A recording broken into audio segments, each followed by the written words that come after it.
What's going on, everybody? What's going on? It's your boy, Doc Holliday. And we are back again with another HBCU OverDrive live show,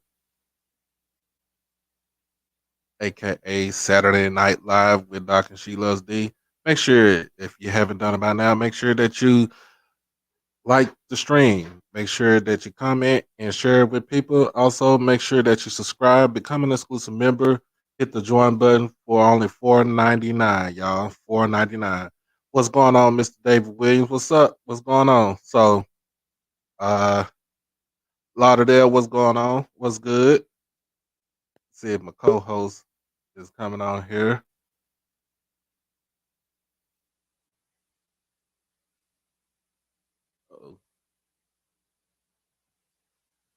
Hey. Can you hear me? Oh, we can hear you. I'm trying on my phone today. So I have my phone. Oh, okay. So yeah, we here. So I am about to pull up the new overlay. As y'all see, as you see, we do have a new overlay for the show. The background. Let me see if I can do it. As far as where the background goes, but look, check us out. Check us out. Look like we all got big time now. They got big time now. They got big for everybody now. But other than that, how was the weekend? How's the weekend going? Good. It's my son's weekend with his dad, so I've been just chilling. Watching basketball. I watched basketball. Both games. Of course. The FAMU versus Jackson State. And of course, somebody was about to run my blood pressure up just even looking at the game. Hearing it. We'll talk about that in a little bit. But first off, as y'all know how we do, we are going to go around the SWAC and the MEAC. So we're gonna start with the MEAC first, and we're gonna work our way to the SWAC. So get this computer. There we go. Oh, gotta put the ticker in there. So, gotta make sure we have the ticker. But around the SWAC and the MEAC we go. And we're gonna start in the MEAC. We're gonna start on the MEAC women's side. As y'all know, I do everything from the phone.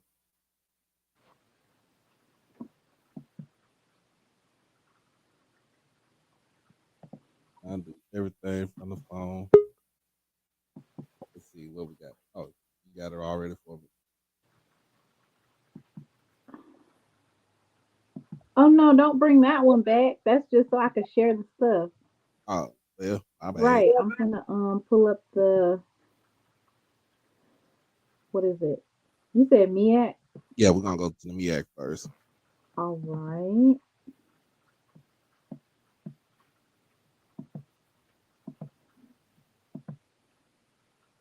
MEAC, everybody played today. For the women, everybody played today.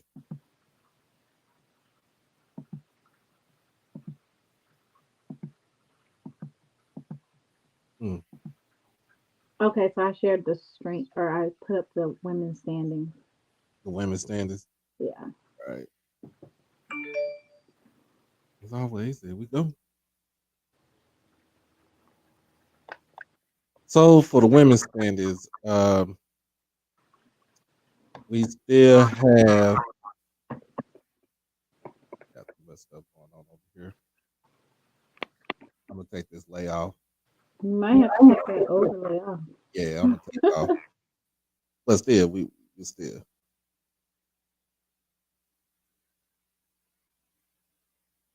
As far as the women's standings go, we got Morgan State. Ooh, 8-0 in conference, y'all. 8-0 in conference, followed by Norfolk and Howard Tyler, second place. Um, you could say third or fourth place. You got North Carolina Central at 4-4. Coppin State is coming in at 2-5. Delaware State and South Carolina State coming in at 2-6, and Maryland Eastern Shore is at 1-6. This is just all conference. Overall, Norfolk State women has the better overall record, followed by Morgan State. You have Howard with a 10-11 record, North Carolina Central 10-13, 5-17 for Coppin State, 4-15 for Delaware State. South Carolina State is at 3-20, and more Eastern Shore is at 5-16. So really, South Carolina State overall has the worst overall record within within these schools, these teams right here. But for tonight, Morgan State does come out with a victory against North Carolina Central, 68-63. Norfolk State eats out. I don't know how they did it, but they barely get the win against Maryland Eastern Shore, 53-51. Howard rolls over Delaware State by 15, 57-42. And South Carolina State goes and beats Coppin 61-50. So, like I said, with Morgan State girls, women, and Norfolk State women, I think they're going to be the two teams that's actually going to meet in the conference final. But don't get me wrong. Don't get it wrong. Let's not get it twisted. Howard is going to be nipping at the bud also. In fact, Morgan State is on an 8-game winning streak, and followed by Howard with a 4-game winning streak. So it's not like these girls is not playing. They is not playing around, y'all. They is not playing around. But it, like I said, it's going to go. I think it's going to come down between Morgan State and Norfolk State. Trying to see when they do play again. Okay, I'm trying to see when they actually play each other. So they actually play each other next Saturday in Norfolk. That Morgan State and Norfolk State, they actually play Saturday. So that's going to be at the top to play who's going to be sitting at the top of the conference. That is what I see. That's how I see it. 15-6 and an 18-5 record. So these girls are hooping. I don't see anything that's a drop off with it.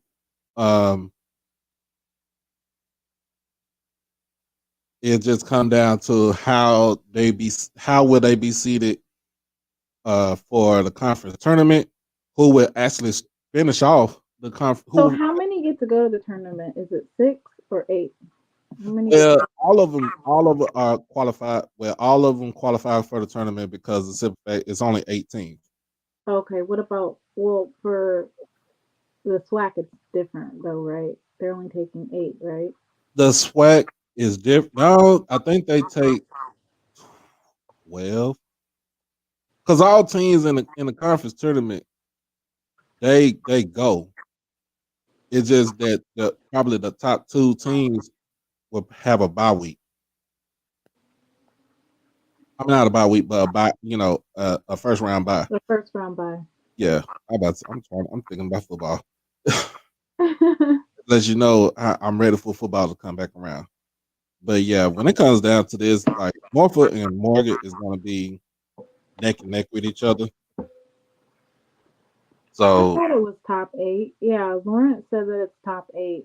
Top I 8. remember they were talking about on the they were talking about FAMU getting in and what they would have to do to get in. A But then, miracle. A miracle. oh my goodness. Oh, okay. So now we're gonna go to the SWAC. I mean, not SWAC, but the MEAC men. Oh, let me pull up the MEAC men All right. basketball standings. There you go. All right. So we're gonna start this off right here. So we got Howard right now. The defeats Delaware State 86-85 in overtime. Hmm. I got a echo. Oh, probably my phone. My bad. South Carolina State defeats Coppin by 10, 94-84.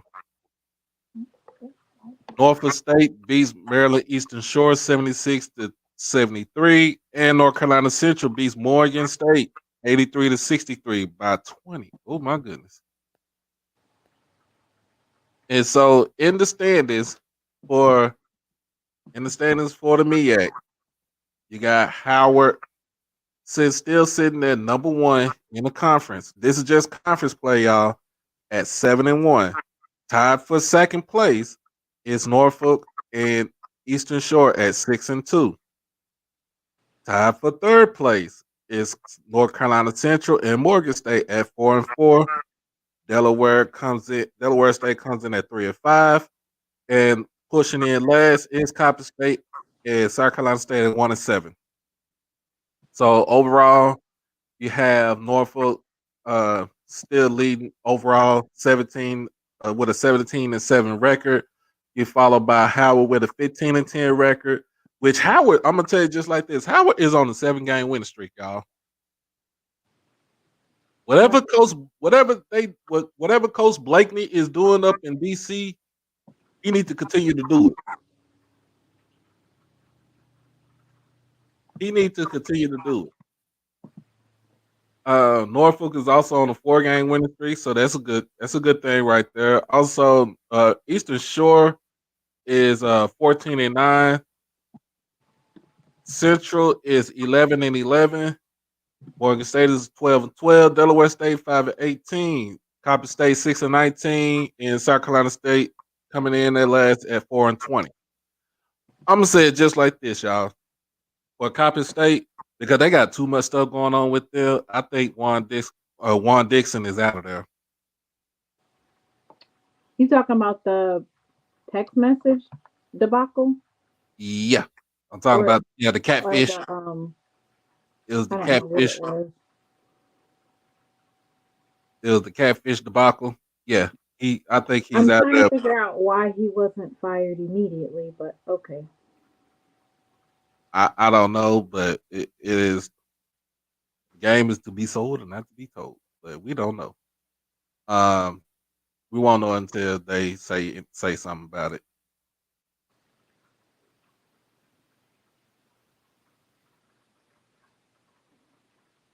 Oop. All right. So now we're about to go into the. We're about to go around I'm going to the SWAC. the SWAC, y'all. SWAC. SWAC. Who is SWAC? You're going around the SWAC. So we're about to start with the women's. And of course, we can't start off with, but it's another victory for Jackson State University. Round of applause on that. Round of applause. The women's team with a 15-point victory, 68-53. Look, Talon Bowler, she came in, dropped 19 points on their head tonight. Deja Water with 9 rebounds, and Kishana Lucky with 6 assists. So overall, I want to see what Angel Jackson only had 4 points tonight, but she also had 4 rebounds. And let me see. She had a couple blocks. She had 3 blocks. She had 3 blocks tonight. She had 3 blocks. Um, Also, you have Daphne White with 9 points and 8 rebounds. She missed a couple free throws. Yeah. Gerard Covington coming in with 16 points, 4 rebounds, 3 assists. Of course, Talon Bowler, like you said, 19 points, 3 rebounds, 1 assist, 2 steals. 2 steals. Liz Martino, she ain't got to score, but I think her defensive presence is a must on the floor. As far as steals and Still, pressure, yeah, the defense. yeah, she had an off day, but luckily, like every day is not going to be your day. Yeah, Um, some days you're going to do better than others. Telon Bowler, she's pretty consistent as far as like her play and stuff. She's consistent. She's right. consistently good. Today was one of her days where she was Where she was knocking off. them down. Um, I know that they need to make adjustments because they are getting ready to play Bethune. Bethune Cookman is a better team, and of course, we're going to expect for them to play hard at home. But it was good to see the girls' team, and we usually see like I was expecting them to have actually a wider lead just because Florida A&M, and that's for both the men and the women's team. Mm-hmm. Florida A&M is like ranked second to last in our conference. Yeah. So I was expecting for a really big blowout, but of course, Florida A&M was trying to play pretty hard at home. So the And with great win on both sides. and if you watch them, they really do play hard at home. They play hard anywhere they go, but I think the depth on the bench bites them in the butt all the time because they don't have capable starters. Like she doesn't have a certain rotation of players that she brings in and brings out. So you see most of her starters by the time in the second half, maybe in the third quarter, middle of the third quarter, you see them start getting gassed out. Hmm. And if it's a team like Jackson or like A&M or even Bethune, like we said with Bethune, even at Bama State or Prairie View, Southern, if they can run up and down the court, they'll gas this team out. They can gas them out regardless. Um, I'll, it's to note we do not have Maya Crump currently. So Okay. depth is so important, especially that's one of Jackson State's big biggest threats is the fact that they have depth. Mm-hmm. And Diamond just said that Crump is going to be out for the remainder of the season. Mm. So she won't be returning. I did notice today that they played Daphne White and Angel Jackson together as part of the starting five, Yeah. and someone notated that they're getting ready for March play. So I was like, they usually sit one and bring in the other, or they never usually play both of them at the same time. So that was interesting to see both of them playing. Maybe that's why they weren't able to make those adjustments. Or we see that their numbers are lower because if they're both playing at the same time, um, that could probably account for it. That is true. That is true. So there's one thing about this team right here. 8 game winning streak, y'all. 8 game winning streak. We lost that one game. I'm trying to figure out who we lost to because that's how long ago we lost that game right there. Who, the women? Yeah, We lost to Prairie View, lost to Prairie View. and they're That's getting why I they're said coming that's out. why They I have said to it come was so out long to that us. I trying to figure out who we lost to. It's been so long. Ooh, we have an alert right now. Alabama A&M is playing Valley right Mm-hmm. now, and they're in overtime, and they're tied right now with 45 seconds left. Oh snap! I wonder, is that on HBCU Go today, or is that, It might be on HBCU though. or is it on YouTube? It's in Itabita, Mississippi. If it's in it'll be no sure. It's on YouTube. Mm, I can see from right here. I don't see it on their live. Maybe I went to the wrong one.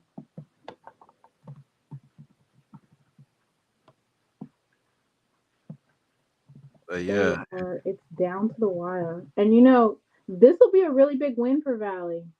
oh yeah, it would. That's the reason why I said don't count Valley out, even though the record doesn't look as great as what it is. Still, you still don't count them out because of the simple fact that uh, Valley is one of those teams. They they either play up or play down to their competition. Who plays down? Valley?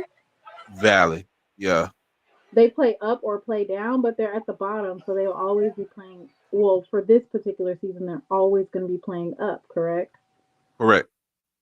Come on, Valley, you can't be missing these free throws. That's That's this why is they that's a game changer right there. that's why they call them free throws. Oh my gosh, he Um, missed both of them. When you look back, three free throws in those last, like in the last minute and a half of the game, that's what makes or breaks the whole game, and that's true. not fouling.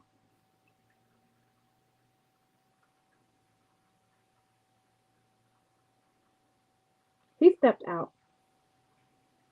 Come on, Valley, charge. Yes, Miss Diamond, we should not have lost that game Woo! right there. I knew we should not have lost that game, but it is what it was. So I can't believe we don't need to talk about that. yeah, we gonna get the thing is we gonna get our lick back anyway. Come on, for the win, for the win. Oh, oh no! Wow, Did they he get about a to throw foul? Did he trouble. get a foul? Nah, he ain't get fouled. What the hell? Double overtime. Double overtime, y'all.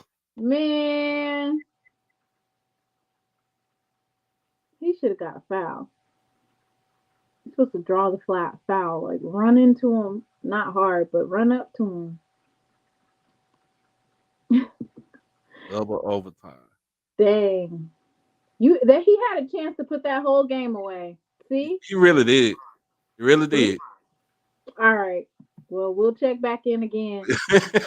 We'll We'll check check that. back in again on them in a few. We're going back to the SWAC standings. Oh yeah.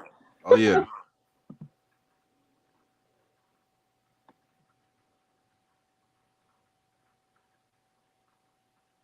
You know what, David? I remember when I was on campus, I think I went into the NWC one time, my whole time at Jackson. And I was in awe when I went inside of too much history. So we still on the women's, y'all. 15-point win against FAMU, 68-53. Alabama State comes out with the 11-point win against Arkansas Pine Bluff, 71-60. Bethune Cookman downs Alcorn, 68-60. Grambling defeats Texas Southern, 63-57. Southern with the big win against Prairie View, 69-17. And Alabama A&M women defeats Valley, 67-50. Did Bethune Cookman win? Bethune did win against Alcorn. Swacking the fool asked did Bethune Cookman win? Mm.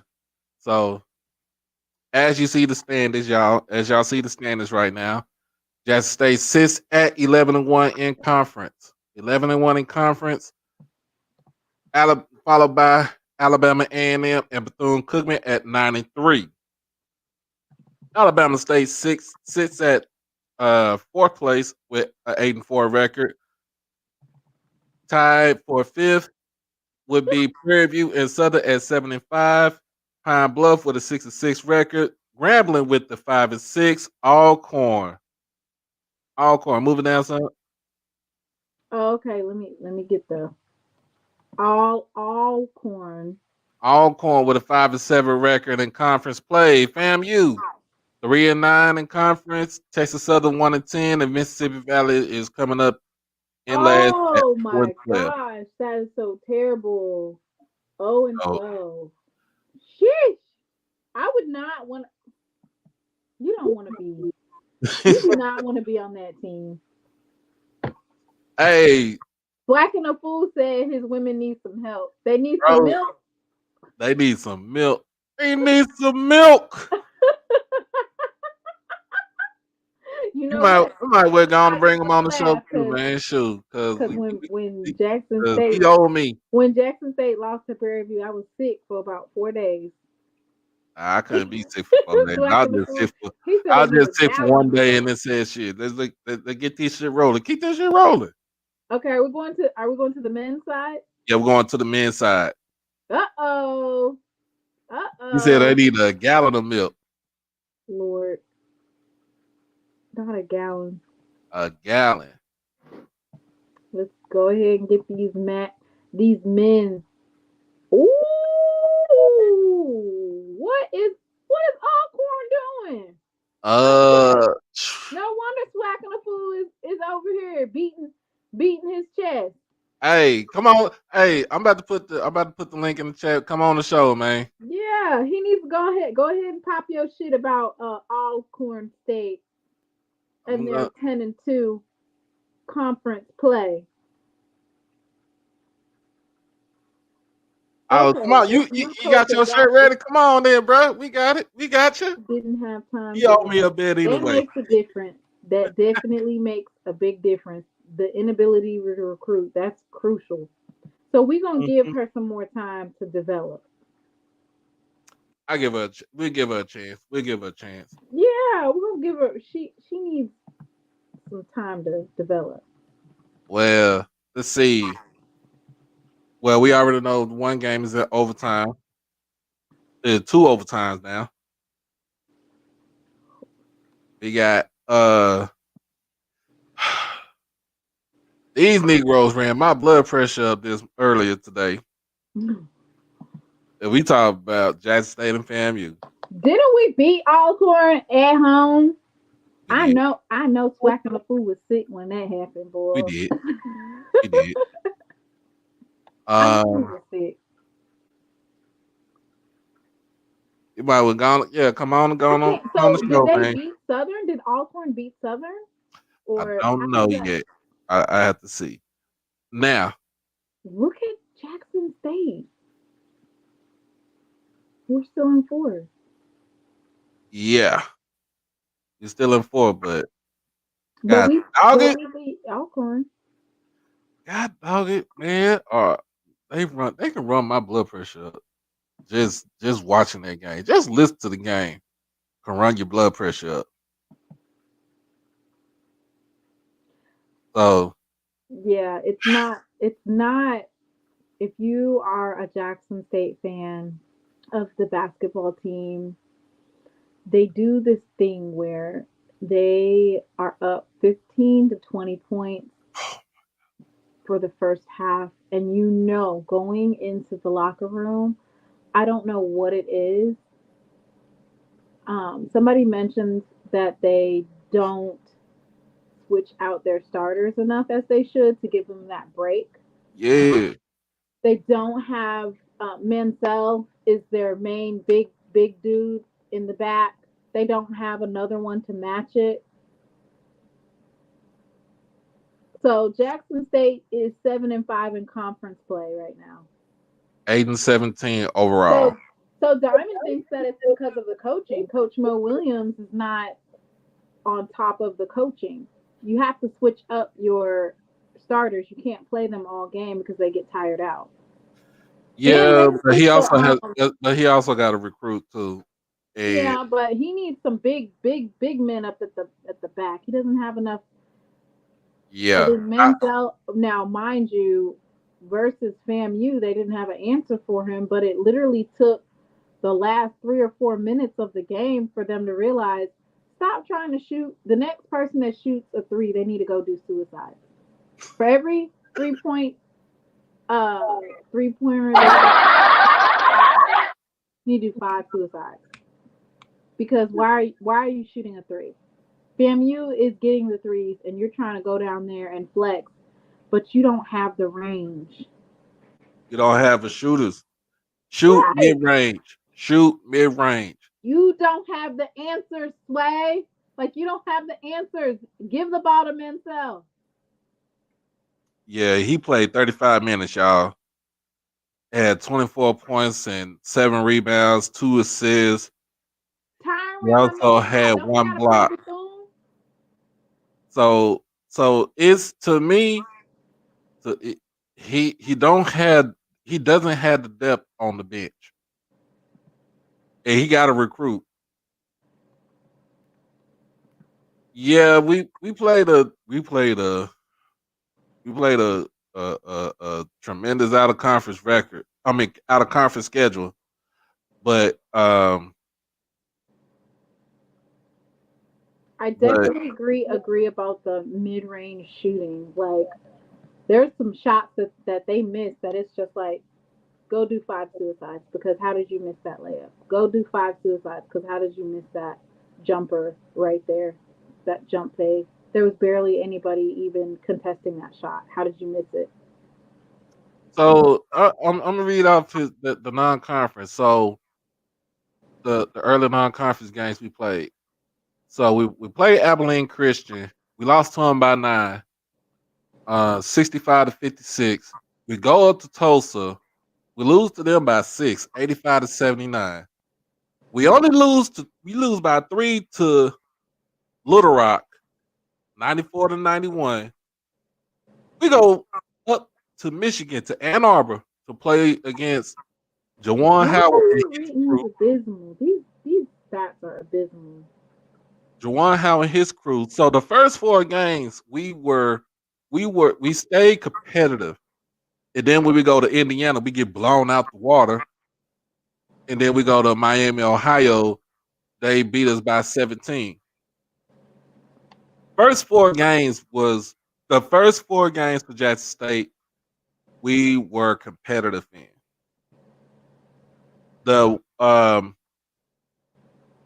one game we should have won, like I said, was the Little Rock game, and that was for the Hoosier Tip Off Classic. So we should have won that game. We could have beaten Michigan, and all the other games we have been in, we have been close. Now, this is reason why I say when it comes down to it, depth on the bench is a must. But if we're this close with Power Five, like, what happened, Mo? What is going on? Like, your coaching from, like, I understand that schools make adjustments after the half, but this is Mhm. like, the FAMU is the second worst team of the SWAC. Right. There's no way that they should have been able to come back like that. It's not like they know your number. There, that's how abysmal they are. So the fact that they were able to tie and at one point lead by 1 or 2 points, absolutely unacceptable. And on top of that, if that's the second worst team, what do you think these other teams are going to do? They They're about going to beat you because they're going to capitalize on your mistakes, on the missed rebounds. There was one possession where they had four. It was the very beginning of the second half. Four offensive rebounds and they could not score. That's insane. How do so you rebound that you have 5 attempts right underneath the basket and you're not able to convert it to points? That's insane. Like, coach, coach, coach. so I You will couldn't say even this draw. though. You couldn't even draw a foul. Come on now. That's bad. So I will say this though. In the off season, Mo is going. He's gonna have to hit Jackson. He's gonna have to hit Jackson hard, y'all. But I'm just saying that from Mr. Ford said that he needs to be hit in Africa. no, because you want to start off with you got to start off with your home. Because if you don't lock up your home, then you got Ole Miss and Mississippi State and Do Southern. you know of anybody who's 6'9" at Callaway or at It's Jim some Eastern Hill? kids that's 6'9" at Callaway or Murrah or Provine. Cool. What's their names? We should know them by now. I want to know. I got to check and see. See, so if you don't know, I mean, look, I see Isaiah Spencer and Isaiah Kendall and Malachi Wideman. Not saying, I'm just saying, like, we know some ballers. They play football, but if you look, you see that they are some ballers and they can play really well for basketball as well. Yeah. But like, where is the recruits at? Coach Mo needs to do really good in this tournament, even if they don't win. Being competitive in this tournament is, you have to be Well, competitive in order to be able to recruit. well, we can, you can, but that, like I said, you want to get kids in Jackson first before you Why do you want to go to Jackson? Do you because know where Mansell is from? no because Mansell is from California. Did you no know that? because the reason why I say this, yeah, the reason why I say this is the fact that first of all, he's from Jackson. He went Who to is? Murrah. Mo Williams from Jackson. Went to Murrah High School. Uh, so he got to have that type of relationship. It's just like in football, right? I'm gonna say it in general. In in general, it's just like in football. Where is this Yep. person at? Where is David McDaniel at? He's 6'9". Where he at? Let me show you. I don't know. I just, where are these? Because I only see Mansell. That's the only one that I saw. Trace Young, he got injured, right? Yes, 6'9", Mr. Mansell. He's from Los Angeles, California, and he is by far looking like the best player on the team right now. right. But Where's David McDaniel at? He's 6'9". Where's I don't. But see, that's the thing. But that's the thing, though, too. where's It's Tracy? also with the. It's also how you handle your. It's also how you handle your rotation. If you don't have a good, if you can't handle your rotation correctly, then you're going to be in those type of games like where we saw where you could get a 15 to 20 point lead, and then it just evaporates like that within 3 to 4 minutes of a game. Like because the game is because basketball, college basketball is a game of spurts. Like when you get on, well, I take not spurts but runs. When you get on runs in basketball, it is hard. It is hard to try to contain the other team. Like, I mean, but my thing is, I've never seen this person. I've never seen Trayon Johnson play. I've never seen a 6'11" dude get on the field. Maybe you know what? I did kind of stop watching after a while men's basketball just because I can't take the winning or losing by one or down to the wire or overtime's up. I can't take all that. but what I'm saying is like, too, you have to like for him, he has to lock down Jackson. Got to get your talent in from home, and then you go out everywhere else because But you're you only gonna have a can't certain tell amount me of a spots. top recruit right now that's coming out of Jim Hill or Callaway or those local But schools. he's probably doing it right now. He's probably doing well. He's not doing it now, but he'll probably do it in the. He should He be needs to doing. be doing it like somebody said during football season. Bring him to a football game and then Yeah, take him to go see the facilities and take him. I don't know though. but Mo yeah, signed players from Jackson last year. but see, Pacifica. Yeah, you're right. Recruiting great local talent, bring the fans to the games. It not just also bring fans to the games. It energizes your fan base. It Do actually you see energizes your him fan from? base, but also it creates somewhat of a winning attitude when you bring kids that actually know how to play the game, wants to learn how to play the game, and These two they are can win. from Mississippi. There's Avon Johnson. He's from Murrah. Jelani Bell, Ridgeland High School. Um, there we go. Kevion Hunt is from Callaway. Hmm. Colty Young is from Starksville, Mississippi. Ken Evans Jr. is from Forest Hill. which is down Zeke the road, down the street. Zeke Cook is from Starkville. So I mean, the majority of the people. This person, Jamarcus Jones, Sardis, Mississippi, North Panola High School. Jamie Mitchell from Forest Hill. So now that we see that he did get talent from Jackson, He's got to you're continue to gonna need to get it reach though, out a little and bit then more. he got to continue to get it, but also he got to make sure that he got to win too. Let's Gotta, see what this let's see what they looking like. Oh Lord. Valley's losing by 3 with 30 seconds left. mm. 66-63. Oh no, there's a minute and 25 left. Oh, hold on now. We done got Mr. Ford. Hey, can you hear me? We can hear you. Oh yeah, y'all making some good points there. Both of you are right on several things there. I agree with both of you. Mr. Mona, both of you are right as far as recruiting. It's recruiting first and then coaching.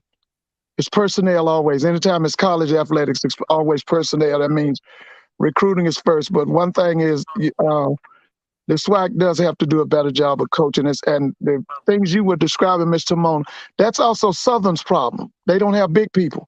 They got a bunch of guards, they got forwards, but they don't have them dominant centers. If I think his name, what's coach's name at Southern?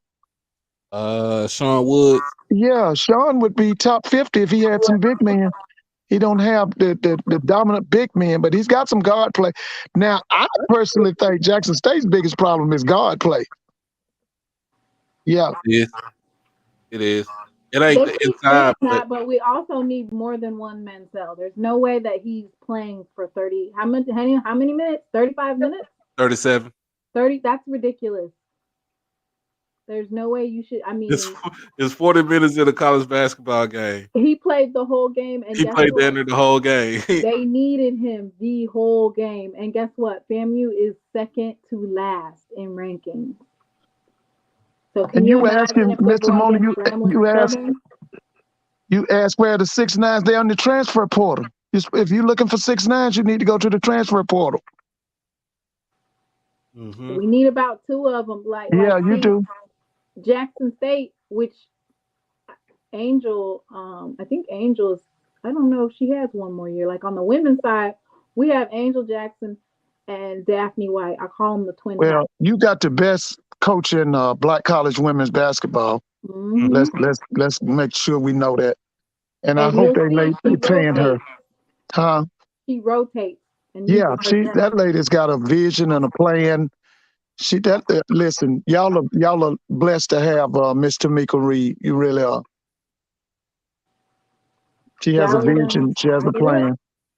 Let's see. Let's continue this. Alabama State beats Arkansas Pine Bluff by 374-71.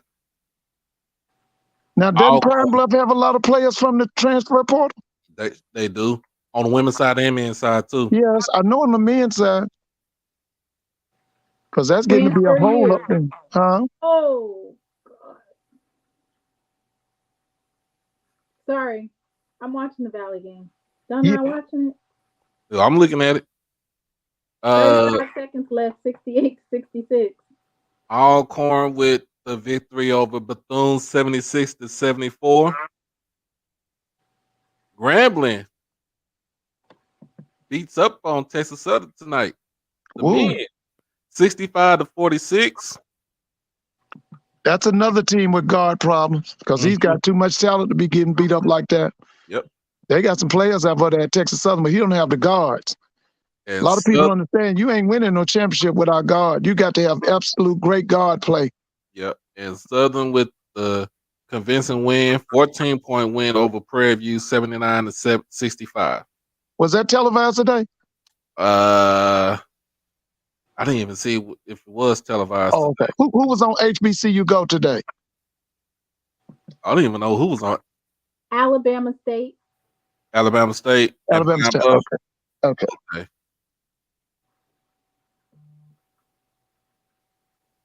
All right, man. Listen, I am hoping that Jackson State, because there's a possibility you could be very competitive in the tournament, On depending the on men's side or the women's side? on the women's side. We're obviously going to win the tournament. Oh yeah, you women's side will. yeah. Women's side We're will be talking about competitive. men's side that if they work out the kinks, that they could possibly be, depending on where they stand, they could be competitive. That is true. That Grambling game was really close that they lost, right? Yes, they did. So there's a possibility that No, the Grambling. Oh, you talking about in the women's on the women's side? men's side, on the Men's men's side. side. Oh, no, that was they destroyed Texas Southern by 19.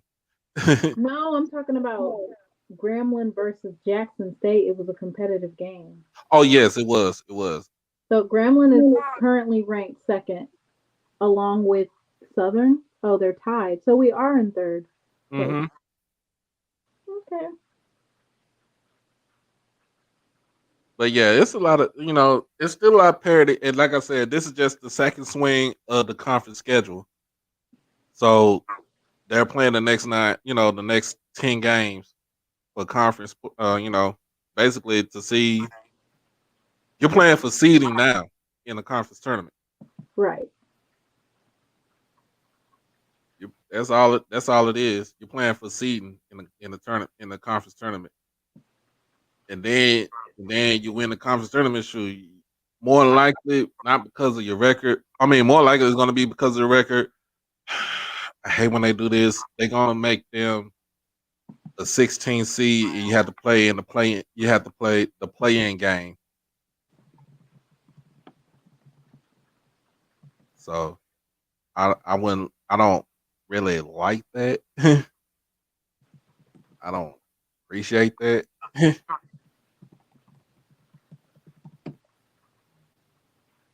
But all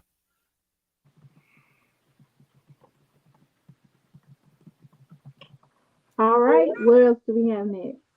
all right. So next on the list today, next on the docket today is the NFL Hall of Fame finalists. And Mr. Ford, you're gonna like this one. He should have been in the Hall of Fame a long time ago. And that's Ken Riley, formerly of the Cincinnati Bengals, and of course from Florida A&M University.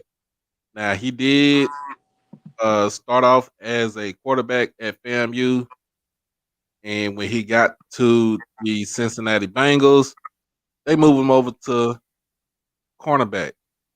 And not only did they move him over to cornerback, he was a damn good one. He was a damn good cornerback. Mr. Ford, you still on here? Uh-oh. I think he got that for a second. Class of 2023. Yeah. So also making the list for Hall of Fame consideration is I think I've seen on there Zach Thomas, linebacker that came from Texas Tech, wasn't it? Texas Tech, Pride of Pampa. Yeah, didn't his sister marry Jason Taylor? Jason Taylor. Where's Jason now? Jason Taylor is a defensive coordinator for St. Thomas Aquinas. Oh yeah, that's a big time high school. Mm-hmm. Yeah. See, when I was in the third grade, I went to see Florida A&M. My scoutmaster took us. Ken Riley was the quarterback. That was 1968. He was the quarterback. Yeah, scoutmaster using the Boy Scouts, Mr. Ford. Yeah, they took us to see Florida State at that time. If you came to Florida A&M's game in uniform, either they would let you in free or you'd to pay this is the days of Jake Gaither. You'd play $1 or $2. Florida State would do the same thing. I saw the first black player in the history of Florida State. His name was Eddie McMillan. That was 1969. He was the fastest man on the team, but he was the first black player to play for Florida State. And I'm trying to think, the coach left and went. He became the coach of the Houston Oilers. I Okay. can't remember his name. Yeah. So we got, like I said, Zach Thomas, DeMarcus Ware. Yeah, that's your boy. Cowboys. Cowboys. Yes, sir. He going in as a Cowboy, not a Denver Bronco. He's going in as a Right. Cowboy. Was he Troy State or where was he? Where was his Troy. college? Yeah, he's from Troy. Troy State. That's right. I remember him. You got Rondé Barber. Oh, I remember him. He was Darrell Virginia. Rivas Island. Darrell Rivas. That's Pitt, isn't it? Pitt Panther. Yes, sir. He Joe was Thomas. Yeah, Joe Thomas was a Wisconsin Badger. Yep. And then you got Don Coryell, who should have been in the Hall of Fame a long time ago. Listen, baby, we can talk all that's Air Coryell, baby. See, I remember him when he was at San Diego State. Now you know who used to go and stay with him, right? You know Archie Cooley. That's right. Cooley would go and stay with him. They would the summer that before Jerry Rice's senior year, Cooley spent the whole summer almost in San Diego with Don Coryell. They called it Air Coryell. Chuck Howley. That's Cowboy. He was a Cowboy. Yeah. I remember Chuck. Joe Klecko. Joe was Temple. He was a New York Jets. He played with Mark Gastineau.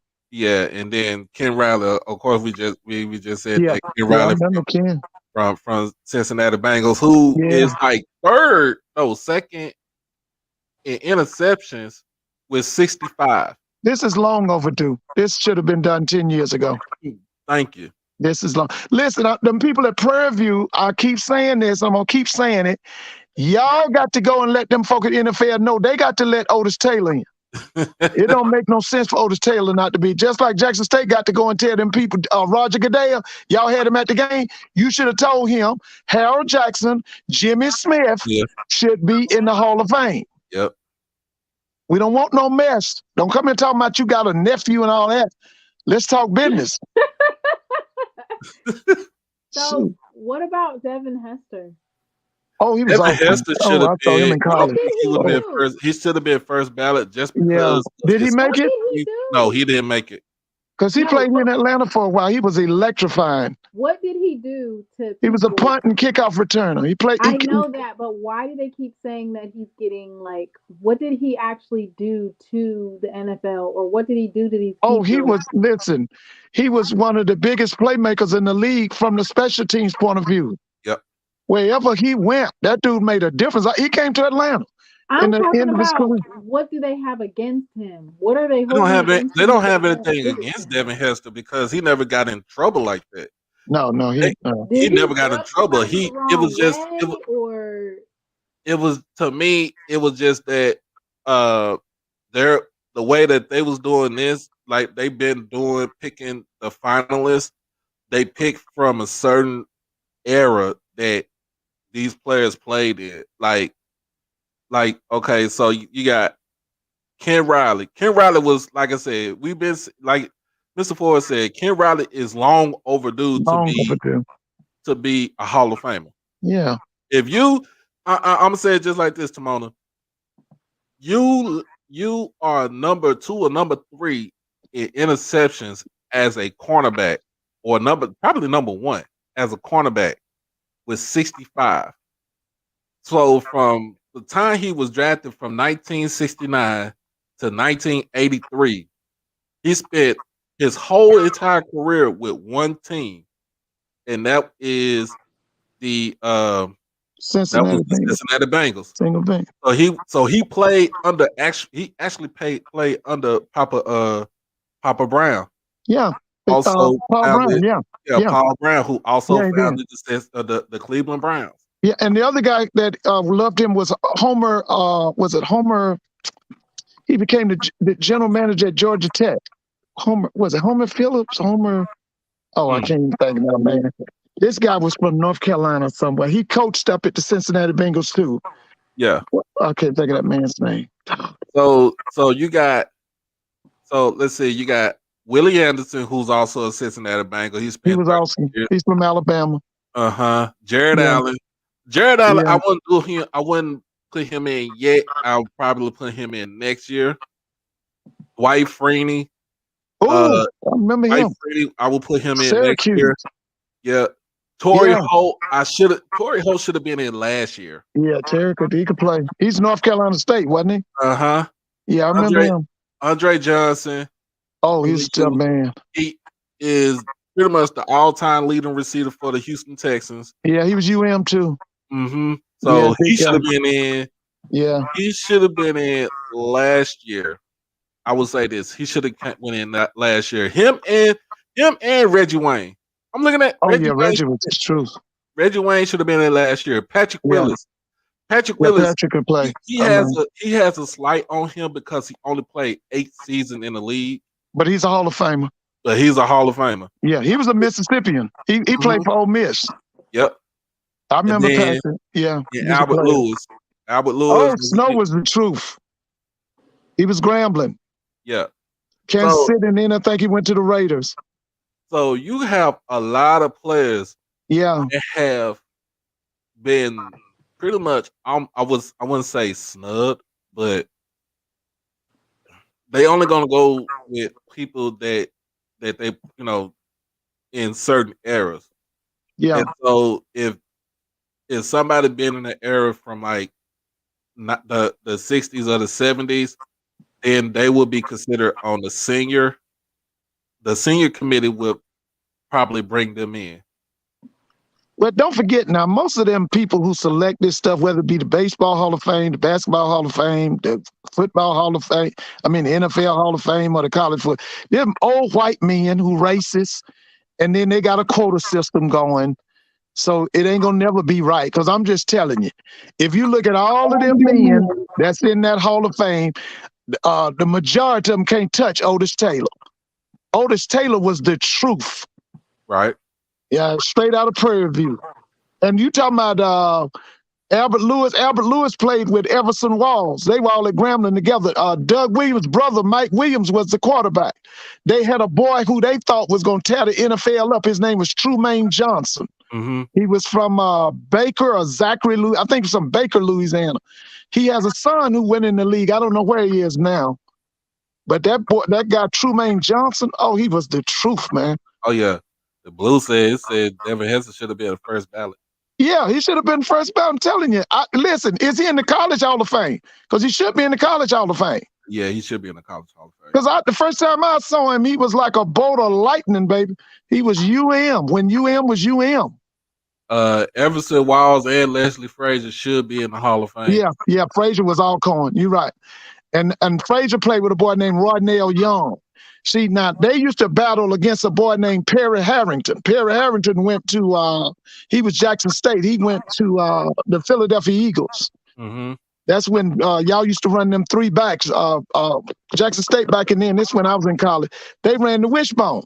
And every one of their backs would go pro. Mm-hmm. Yeah, they had Perry Harrington, Ricky Young. They had this boy, his name was Ricky Patton.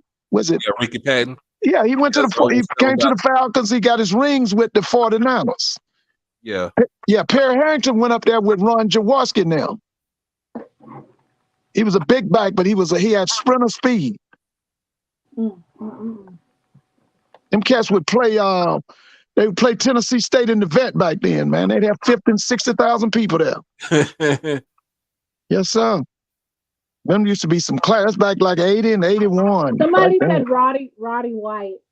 Roddy White. Roddy is our guy. He's Atlanta. He's Atlanta, but you can put him in there because he has over 10,000 receiving yards. Yeah. But you won't put him over a Jimmy Smith. Harold Jackson. Or Harold Jackson. Or Otis Taylor. Devin Hester isn't even in the Hall of Fame, the College Hall of Fame yet. He needs to be. That's UM's fault. He should be. Listen, Mr. Mona, I wish you could have seen him. He was the truth.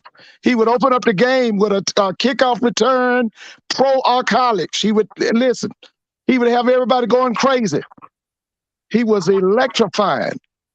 I'll never forget him. He came here to Atlanta at the end of his career. He had come to us from the Bears. They changed it so that you could kick out of bounds, right? Yeah, you would go almost to the half field if you kicked it out of bounds. Mm-hmm. If you didn't kick it. So that's why they started doing it. But that boy, man, he might have been the best. Now, Dion could do it. Now, don't get me wrong. Dion could electrify him with that punt. Dion could do punt and kickoff return. Kickoff return. But this boy here, this Devin Hester, man, that boy was the truth, man. I saw him. I watched his whole career. I saw him when he was at UM. He was the truth. Yeah. Let's see what we got, man. But I don't know who's gonna be next on the list for next year. But is that Harold Jackson needs to be in there on the senior committee. That's right. It's Harold Jackson, Jimmy Smith, and Otis Taylor. And then it's always some more. I just can't think right now. Oh yeah. Wait a minute, is Everson Walls in the Hall of Fame? Everson Walls not in the Hall of Fame. He should be in there. Can you pull up my Black History then? Okay. So we're gonna do the SWAC Black History SWAC. Oh, okay. We gonna do that next, and then we're gonna move on. I mean, because it's football. Y'all are already talking about it. So we're gonna go to SWAC Black History Month. Now, this man right here, the Deacon, only one to go to 2 black schools and be in the Hall of Fame because he went to South Carolina State first. Yeah, and then he went to Valley. Yeah. He played in the league for the Los Angeles Rams, San Diego Chargers, and the Washington Redskins. Yeah. He had them long fingers, Mr. Mona. He would slap. What he would do when he came out of his stance, he would slap the offensive lineman in the head. And he would give him almost a concussion because he had very long fingers. And he was a part of a front four. It was him, Rosie Greer, Merlin Olsen, and a dude named Lamar Lundy. They called him the Fearsome Foursome. Yep. And their coach was one of the most brilliant-minded defensive man. His name was George Allen. George coached into his 80s. He was brilliant, man. Only thing wrong with George Allen, he loved Richard Nixon, who was the crook of the 70s. Yeah. When we talking about slap, it's like it ain't what you see on TV. We talking about one of those violent slaps. Yes. His hands was taped. Yeah, and his fingers were very long. So when he slapped you, he's not slapping you. Man, he could do top of the head. He slapped you like all this right here in your face. Yeah. Just to get advantage of the quarterback. Now he's the first he's the one they coined the term sack. Sack, yeah. The quarterback sack. Yeah, because they didn't record all of his sacks because at one time that was not a stat. Sacks was not a stat. So his stats could be higher. Oh, it should be much higher. Yeah. He probably should have over 200 sacks. Oh, man, that dude was good for 3-4 sacks every game. You multiply the number of games he had and put in 2. So it says that he started his college football career at South Carolina State University. Yeah, he did. And then he took a year off, and then he went to Mississippi Vocational College. Yeah, that's right. Valley was known as Mississippi Vocational College. Yeah. It's the youngest school in the SWAC. Yep. 1950, I think. Yeah, 1950. Yeah, it's the youngest school in the SWAC. Oh, Ruth. So it says that the South Carolina State revoked his scholarship after they learned he protested during the civil rights movement. Yeah, that was common. At Albany State, they had a girl who was part of the civil rights movement. She was Miss Albany State. The president took her crown. Wow. Yeah. That is so terrible. That's what they did back then, especially at the state schools. Albany State at one time put out a third of their student body because they were all involved in the civil rights movement. Mm-hmm. It's interesting to read these stories because they were playing during a time where segregation and racism was rampant. It says that a lot of times when him and his African-American teammates, they had to sleep in the opposing team's gym because motels would not take them due to the color of their skin. Now, and Mr. Mona, let's go back to your civil rights. When they killed Dr. Martin Luther King, April 4th, 1968, the National Guard completely surrounded Florida A&M. They completely, so you can ask anybody. That was in 1968. They completely surrounded that campus. Not only that, at Southern, the National Guard came on Southern's campus and killed some of their students. Same thing they did at Jackson, but it was the Mississippi State Police who did it at Jackson. The big one that got all the attention was the National Guard killed those kids at Kent State. Yeah. And the reason it got all the attention because those kids were white. Wow. And they Yeah, were I remember all protesting that. Vietnam. Yeah. But they came on Southern's campus and actually killed some students. And then it says that Deacon Jones, he was credited with coining the phrase "sacking the quarterback." Yep. That was really interesting. He was something else. He said, and he quoted, if he had a chance, he would. It seemed like he would take a baseball bat and just beat up the quarterback. Yeah, put him in a bag and beat him and rock him, sock and beat him up. And it's like what he said was to sack the quarterback was to like it was like bringing down a whole country or something like that.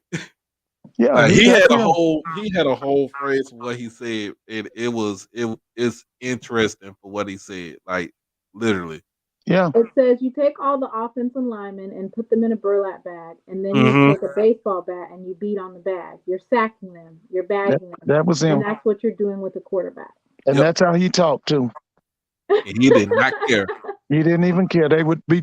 I remember Rose and them would do interviews with him, and they would be trying to calm him down because he was gonna say what he wanted to say. Yep. Because the other ones was kind of reserved. You know, Rosie was a minister and he was in Hollywood. Because Rosie was there when they assassinated Robert Kennedy. Robert Kennedy was on his way to becoming president of the United States. They killed him in L.A., California, I think it was. But Rosie Greer is the one who actually got the guy who shot him. Mm-hmm. He was a bodyguard. But Rosie, I think, was a Morgan State grad. I think. Look that up, Doc. See if Rosie Greer was from Morgan State.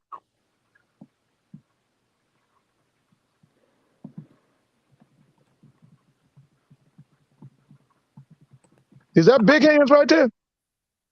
Gary Big Hands Johnson? Johnson? He was the truth. I saw his whole career. I saw him at Grambling. He was something else. Huh? Rosie went to Penn State. Oh, Rosie went to Penn? Yeah. Whoa, I thought he went to Morgan. Oh, okay. Move that little purple thing out the way, the SWAC Black History Month title. Okay. Sorry about that. It's just got the little Grambling thing on there. This guy should be Hall of Fame too. Yeah. Cause see, a bunch of the at that time the San Diego Chargers, their defensive linemen were either from Grambling or Louisiana Tech. Big Hands was one. The other one was named Fred Dean. I think all of them they deceased now. I think all them guys are deceased. Yeah, Fred Dean. I think he passed away like a couple years ago. Yes, Fred was, and he was undersized, but he was the truth. He was this guy right here. Oh, he was awesome. He played with Kessler Winslow, Dan Fouts, Woodrow Lowe, Ed White, Greg McCrary, a guy named Wes Chandler, Bobby Duckworth, John Jefferson.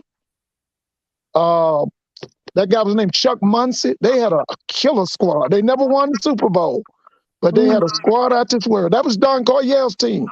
Oh, yeah. So Gary Big Hands Johnson, he won a Super Bowl with the San Francisco 49ers. That's right. And Fred Dean. Both of them were there. And that's where he actually ended up retiring from. That's right. Yeah, because I think I remember when Big Hand passed away. He was the truth. Now, Big Hand went against Walter Payton them. He went against Jackie Slater and them. Yeah, they all them about the same age. That's when the Grambling would come to Grambling would come to the vet to play Jackson. I'm telling you, Jackson State would have 3 first-round draft choices on their team. And Big Hands was a first-round pick in 1975. He was so he was a year behind. Yeah, number 8. He was a year behind Peyton then. Mm-hmm. He was a year behind Peyton. Man, them guys used to clash at the vet, boy. And see, the way it was back then, Jackson State would have Grambling coming in, and guess what they would do? They would make it the homecoming game.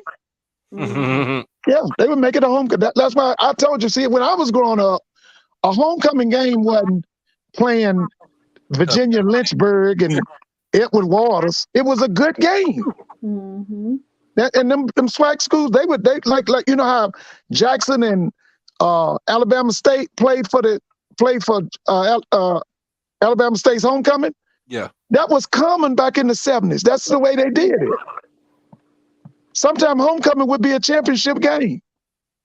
That's the way it should be. Yeah, but then Don't they be started over that here cupcake playing stuff. These Yeah. D3 almost high school games.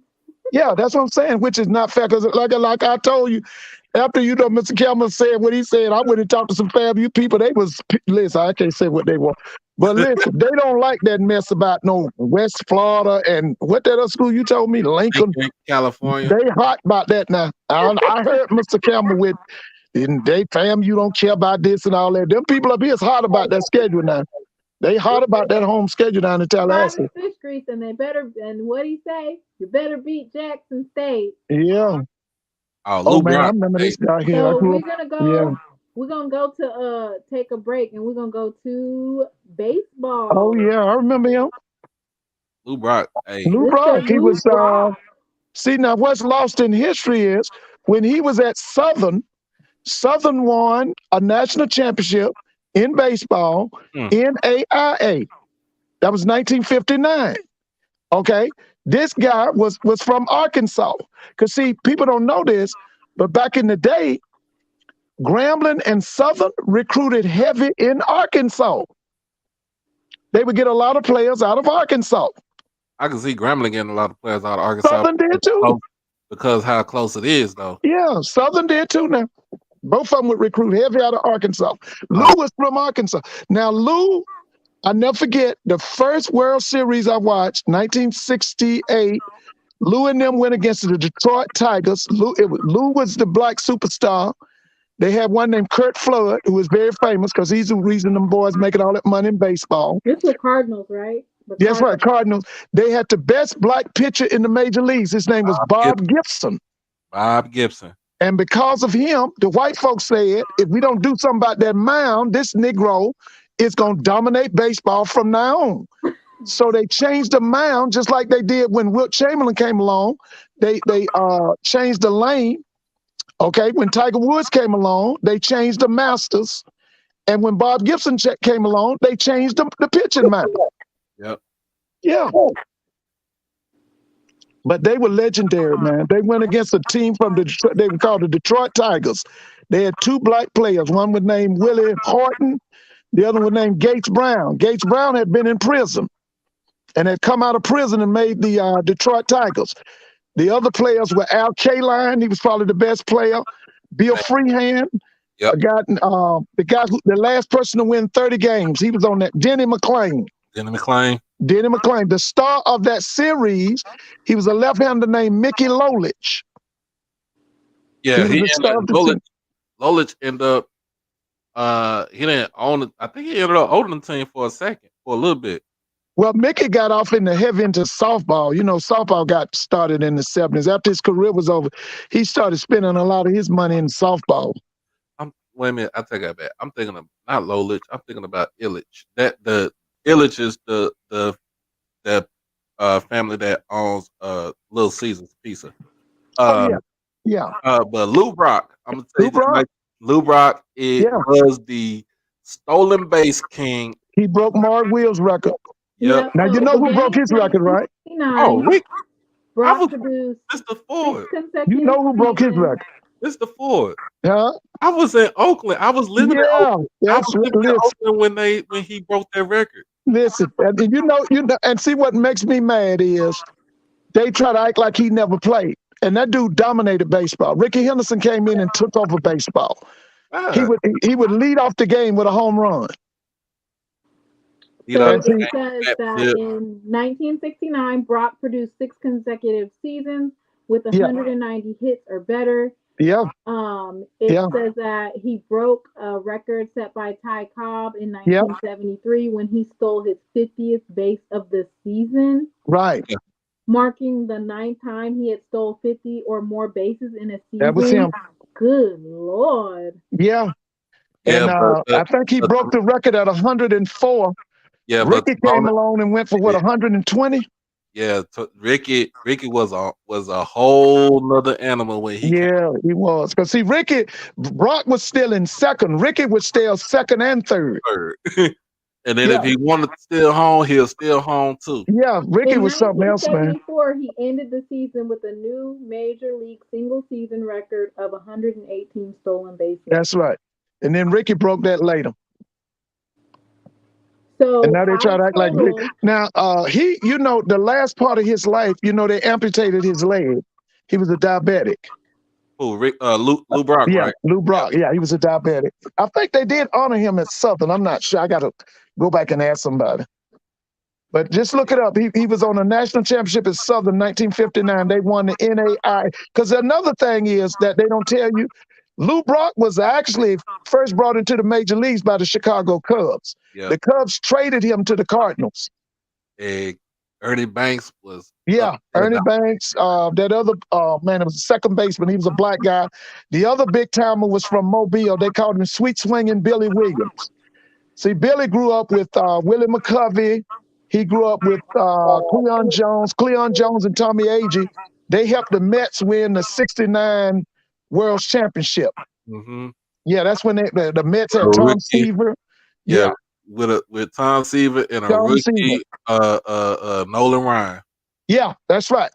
And see, they made a mistake on Nolan Ryan. They thought that Nolan was wild. And people was trying to tell him, no, give him a chance. They traded Nolan to the California Angels. Yep. Yeah.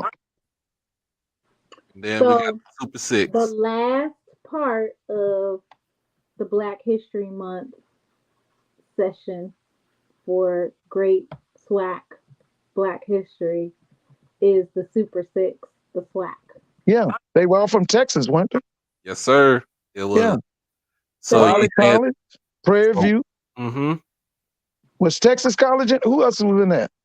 So the founding fathers of the original, it says in 1920, yeah, 8 men representing 6 colleges from the state of Texas met right. to discuss collegiate athletics. That's right. And many challenges they faced with their respective institutions. By the time the session in Houston had concluded, they founded an athletic league that was slowly becoming one of the leading sports associations in the world of college athletics, the Southwestern Athletic Conference. That's right. The founding fathers of the original 6 were C.H. Fuller of Bishop College, right, Red Randolph and C.H. Patterson of Paul Quinn, E.J. Evans, H.J. Evans, and H.J. Starnes of Prairie View A&M. That was a big dog. Of Texas College, and G. Witt, I don't know if that's Witt or White, Jordan of Wiley College. Right. The SWAC is considered one of the premier HBCU conferences in the country and currently ranks among the elite in the nation in terms of HBCU alumni playing with professional sports teams. That's right. The league continues to set the bar for college football attendance, leading all FCS subdivision conferences for the 42 of the past 43 seasons as of 2019. Right. Now okay. Oh yeah, no, please. Okay, now what they don't tell you is, remember the movie The Great Debaters? Yep. Okay. Remember Professor Tolson, the coach of the debate team? Yep. He was also a football coach at Wiley College. He was coaching in the SWAC. Yeah. Yeah. I didn't even know that. Yeah. He was coaching in the SWAC. So if you see Timona, you name 5 church schools and 1 state school. And the 1 state school is the only one from the original 6. Super 6 that you see? Yeah. Prairie View. So Bishop College was from 1920 to 1956. Paul Quinn College was from 1920 to 1929. Samuel Hurston College was from 1920 to 1959. Texas College and Wiley College was from 1920 to 1968. And then there's Prairie View A&M from 1920 to present. Right. Langston University. I'm just going to go ahead and see if I can't share this, which you can find all of this information also on the SWAC website. Right. And it goes through the history. Mm-hmm. Can you pull that up? So you have Now, Langston, you got let me tell you this about Langston. Langston had a basketball coach named Zip Gales. He was at Langston in the late 40s. His program was so dynamic. He won it. He was the Black College national champ. Oklahoma State, I think, was the white people's national champ. He challenged them, and the politician said, "Hey, no way, no way, it ain't happening." you said it right. But his name was Zip Gales. You ever get a chance, look him up. His name was Zip. He was a Morehouse graduate. The people at Morehouse act like they don't know nothing about him, but he was a Morehouse graduate. So that Samuel Houston College, that is Houston. That's Houston Yeah. Tillerson now. Yeah, right. That's right. District College is no longer Right. open anymore. That was Right. the college in Dallas. Paul That's Quinn right. is still open, but they moved from Waco to Dallas. Texas College is still on the north side of Tyler. Right. Wiley is still on that little old corner right there in Marshall. Right. Arkansas A&M and N, that is Pine Bluff. Right. Right there. Oh, wow. Right. Yeah. They gave you L.C. Greenwood. Uh-huh. They had a running back named Monk. I can't think of his first name. He was a big time back down there. So now your present day SWAC, what you see now is like you see, Southern came in first. So when you start seeing, when you look down, when you kind of go through the whole conference, yeah, like go back up. So when you see these schools like leaving out that they, 56, 59, 68, 60, 57, 70, it's because of the simple fact that you started getting more state supported schools coming in SWAC. Right. They couldn't keep up. They couldn't keep up because these schools are being funded by the church. Right. That's right. That's right. So if it wasn't for, of course we gotta take credence to the history, because if it wasn't for these church schools that founded the conference right. at Prairie View, then we don't have no SWAC conference right now. Yeah, and Prairie View had that bowl. They started a bowl, I think, in the 20s at the Cotton Bowl. Every year, first of the year, they would invite somebody to the Cotton Bowl. Yeah, so it would be Negro. That would be Negro Day at the Cotton Bowl. At the Cotton Bowl, yeah, it was Prairie View. So did you say Negro Day at the Cotton Bowl? Yeah. Yeah, you got to realize the game that when Prairie View started playing, they started playing football in like the early 1900s. And so when they used to come to Dallas, because Dallas is that's where we hold our state fair. Right. That's right. And so that's the biggest thing that comes. So the city of Dallas would bring in somebody to play the game at the state fair. Right. That was Grambling, right? It'll be Grambling, or it was some other teams too. Yeah. But they call it Negro Day. That's right. It was a certain day. It was one day out of the month for the state fair that they brought these teams in to play. Yeah. And so they didn't give, when Negro Day was there. Yeah. Fair. Black people did not get jostled. We did not get assaults. We did nothing. They let us come in there in peace. Of course, because we're gonna spend, not say a lot of money, but this is just a fair. Ain't no rise. Yeah, but they spent a lot of money. They spent a lot of money. Yes, they did. But that's, and it's just like of course you have during that time, the 1920s up until the 1930s, you had the Great Depression. Yeah. And you had a lot of stuff that was going on. Yeah, it was. If you guys have not had a chance to check out Ken Clark's channel, he has 2 separate breakdowns with basically Jackson State and the 4 presidents that tried to merge the schools with Alcorn State and Mississippi Valley State.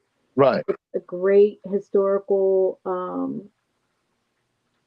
outlet that you should just go and listen. Just listen, you'll learn so much information. But one thing that they presented also with financial challenges with some of our HBCUs is that some of these churches that were helping, they pulled back some of their support once they saw the strength that was growing with the Negroes. Yeah. Yeah. Oh, So they were giving it to you Jones. like they're going to help you, but then once they saw power, they kind of pulled back. Well, now, Mr. Mona, one thing they don't tell you about is that prior to the 1970s, that private black school there in Jackson, Tougaloo College, that was regarded as a big-time academic institution. Now, most people don't know a lot about that now, but at one time, the brilliant kids, the ones that were really, really smart, you were sent to Tougaloo. That was a major school back in the day. But like you said, you know, money problems and, you know, not being able to keep up. You don't hear those kind of stories anymore about schools like Tougaloo. So yeah, when you look at it, I'm about to talk, Mr. Jones, Mr. Emmett Jones. Yeah, Jarvis Christian is still around. It's still in Holliday, Texas. They went from college status. They're now a university now. Right. Big university status last year. Yeah, last year. Now, Doc, when I went to Grambling, all them schools you called out from Texas, Grambling played them in basketball. When I was out at Grambling in the 80s, they played every one of them schools. That Bishop, Jarvis Christian, Texas College, Wiley, all of them played Grambling in basketball. Yep. We also had another school. It's called Southwest. It was Southwestern University. It was in no, was it not Southwestern University? Guadalupe College is in Guadalupe, Texas, down in South Texas. It was another HBCU that was out there. It closed down, and I think it burned down. Now, Doc, when did Texas Southern become a college? Texas Southern became a college in 1927. I thought it was a junior college. It was a junior college. Yeah, it was a junior college first, and then it became a 4-year. What year? Was it in the 40s? I think it was in the 40s, right? Or was it 50? Well, Southern University was a community college. Yeah, you gotta realize some of these schools was not like straight universities or nothing like that. Valley was a vocational school in a junior college before it became a university. So Texas Southern, what year did they become a 4-year institution? Was it 47? Let's see, because they changed the name from Houston Colored Junior College. That's right. I knew about that. Yeah. Houston College for Negroes in 1934, and then 1946, February 1946. Heman, Marion Sweat. That's right. It was a lawsuit. It was a lawsuit. He applied for law school at Texas. At Texas. That's right. I remember that. Los put it in there. It said 47. 47. That's right. Because that name you call out, you know, I think that guy was involved with Thurgood Marshall. That Heman Sweat you just called out. Yeah. That's a big case, man. Yeah. Because the people in Texas said they would start another school instead of having integration. Yep. And that's when they gave Texas Southern, they had Prairie View. They gave made Texas Southern a 4-year school because of that lawsuit. Yep. Because they said they didn't want integration. And it looks like that's the reason why, that's how Southern was able to get their law program, is because LSU refused to admit Charles Hatfield. Okay. And he was trying to, and so that is how the Louisiana Convention established a law program in 1947 at Southern University. At Southern University, okay. So also that was actually that was great that they decided to do that. Yeah. I wish that that Jackson State that they refused to give it to Jackson State and told us that we could get our own law program. Well, actually, Jackson should have a law program and a medical school, because you're an urban university. They You don't don't want to have give it Mississippi to us, does not have Mr. a black Ford. law school. You don't have a black medical school. So Jackson State being in the capital city, you should have the law school and the black medical school. They don't want to give it to us, Mr. We Ford. I gonna know it, but we, that's what we we got to gonna fight for. we gonna talk about that in a minute. But we gonna let's get to this right here. New Mexico State men's basketball scandal. If ain't nobody read about this, this is the craziest thing I heard right here. Right. So New Mexico State, the men's basketball team has halted. They have suspended their season. They have suspended their season. Um, is a lot of stuff going on with this New Mexico State situation. In fact, I'm gonna pull it up. Now this is not new for them now, Doc. No, it's I not. remember in the It's not new. 70s they had one. Norm Ellenberg and them. I think now remember Coop played with the what's his name? His name was Michael Coop. He played with Yeah, Magic Johnson. Remember him? yeah, Michael Cooper. I think he was from New Mexico State. Just look him up and see if he was from, because they had a big scandal out there in the 70s. That coach was named Norm Ellenberger. So the New Mexico State University announced Friday night its men's basketball program has been indefinitely suspended. The school also placed first-year coach Greg Heyer and his staff on paid administrative leave for violations of university policy. Though a reason behind the moves was not given, the university did say the decision is unrelated to a deadly shooting involving New Mexico State power forward Mike Peake on November the 19th. Mm-hmm. Peake, 21, was shot in the leg at the University of New Mexico hours before a rivalry game between the two schools. He was reportedly lured to the campus by 19-year-old Brandon Travis and three other University of New Mexico students, including a 17-year-old girl. Travis was also shot during the exchange and later died from his injuries. Peake was suspended in early December while a third-party investigator looked into his involvement in the shooting. Peake has not been charged, and a December report stated that the video evidence showed three teammates, Issa Muhammad, Marcellus Avery, and Anthony Roy, pick him up at the scene in a yellow Camaro before police arrived. They reportedly took him to a hospital.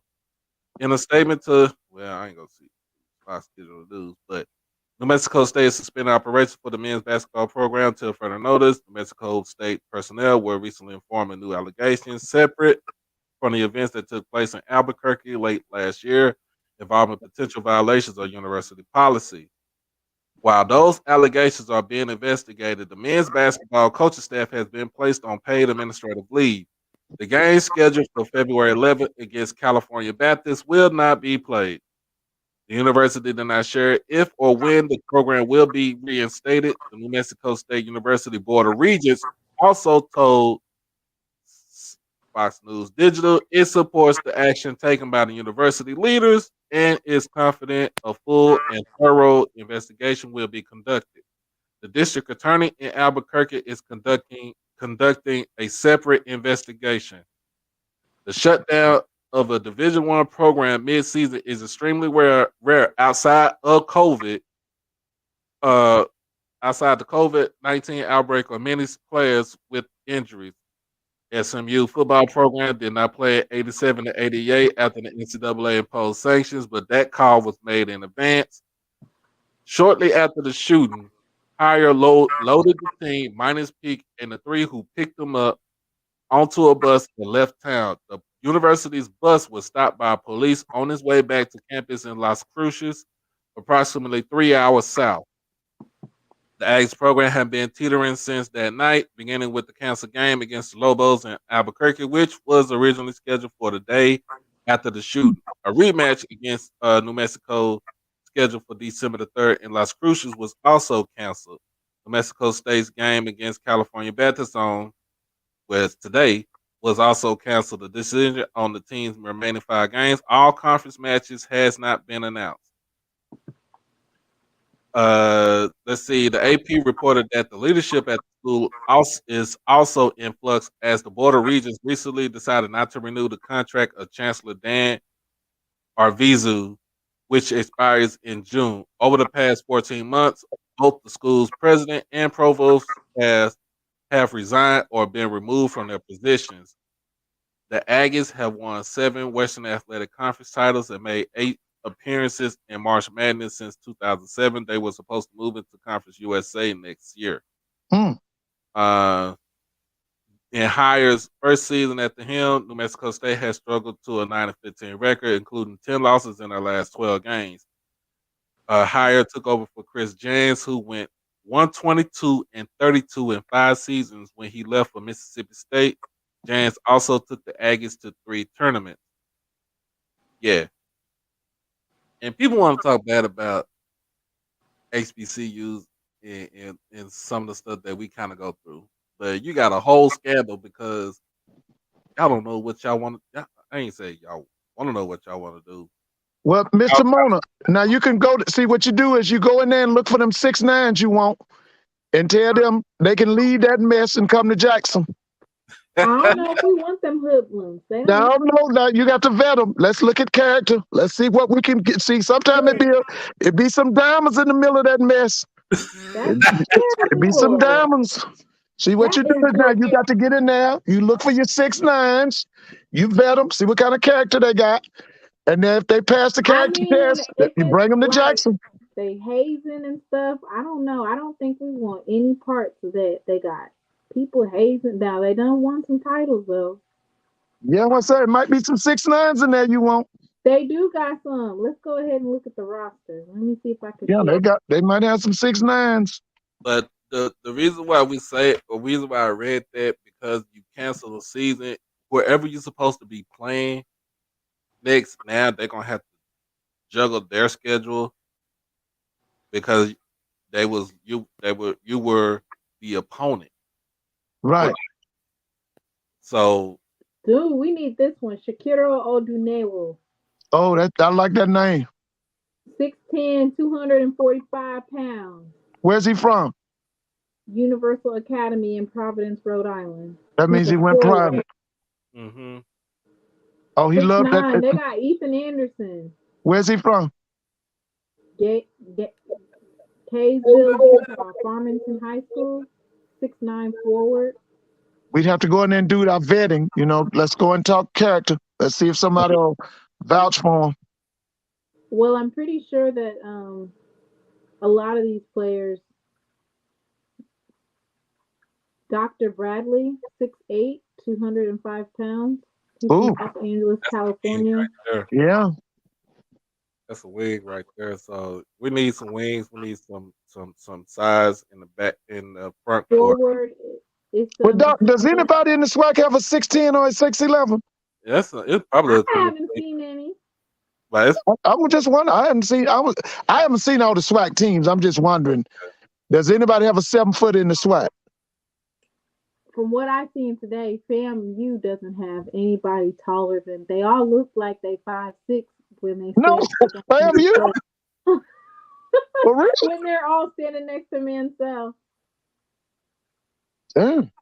Well, I didn't tell y'all about FAMU. Have y'all been on their campus lately?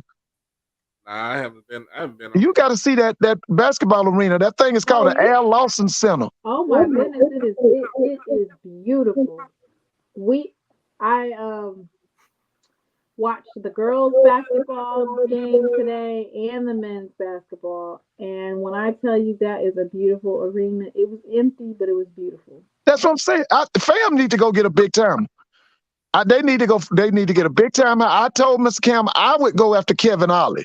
Kevin Ollie has a national championship. I would bring him to. See, I would get me somebody that would attract kids like Dion did. I'd go get me a big time. Mm-hmm. I get me about $300,000. Let's see let's do it for 3 years and then go from there. I'd invest $1 million in him. Why can't we have the SWAC tournament in Tallahassee?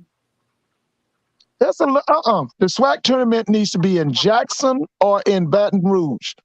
It's proximity. Yeah, you always want the tournament where it's less than 3 or 4 out, where everybody can get there easily. Mm-hmm. The school that everybody can get to is Jackson State. That's the middle of the SWAC. If you can't get to Jackson, then the next one would be Baton Rouge. But one thing now listen now. Y'all going to the tournament, right? Doc, you going to the basketball tournament, right? It's in Birmingham. Yeah, you going, Miss Timona? I will be. No. Okay, this is what I want you to do. Spring break. I want you to deliver a message to Dr. McClellan. We don't want no mess with that tournament. I need that tournament to be upgraded. I don't want no 300 people at the championship game. Hold on. When they were talking about moving the game, he doesn't even know me to fool me, but I'm just saying when they were talking about moving the Southern game to Alabama, I was just like, oh no, this is not gonna work. Like, no, you already got rid of the Southern Heritage Classic. I know they didn't get rid of it just to go to Alabama for Southern versus Jackson State. Yeah. So, yeah. Well, let's see what's next on the list. What we got today?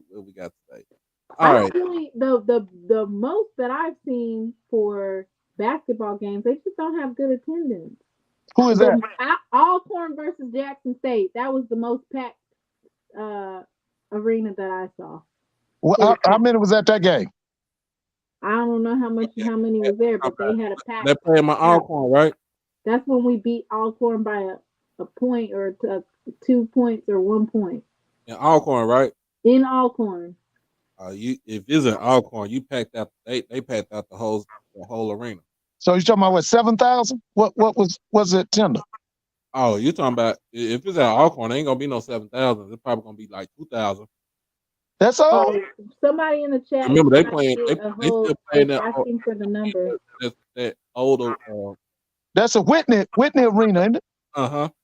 It don't hold but 2,000. Like 2,000. Oh man, I thought it was bigger than that. Well, at least it could be.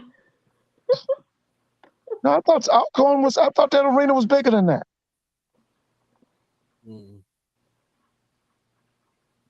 Oh. But I'm gonna go back to what I said. That conference tournament should be in Jackson, Mississippi.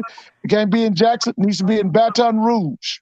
Baton Rouge. Baton Rouge, the capital city of Louisiana. Let's see. Next, you got next on the list. What we gonna? Let's see what we're gonna go to.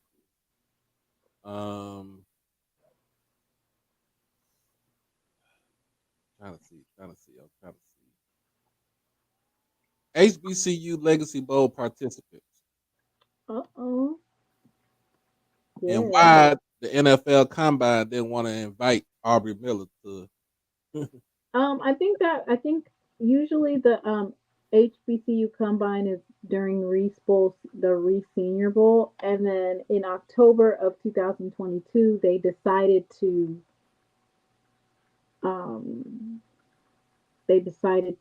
move it to the HBCU Legacy Bowl. So I think that Aubrey Miller probably thought that he was going to have a chance to do the Combine after the Senior Bowl or before the Senior Bowl, but they ended up changing the location. Right. Well, I'm going to say it like this. If he went to the Senior Bowl, that's all he needs. Because let me tell you, everybody and anybody that's from the NFL is at the Senior Bowl. They are in Mobile. And I would venture to say, like, I think it's almost like 80 to 85% of the players that play in the Senior Bowl, they get drafted. Right, that's what I'm saying. If he did the Senior Bowl, he don't play. Very high. Every general manager saw him. Believe me. Okay.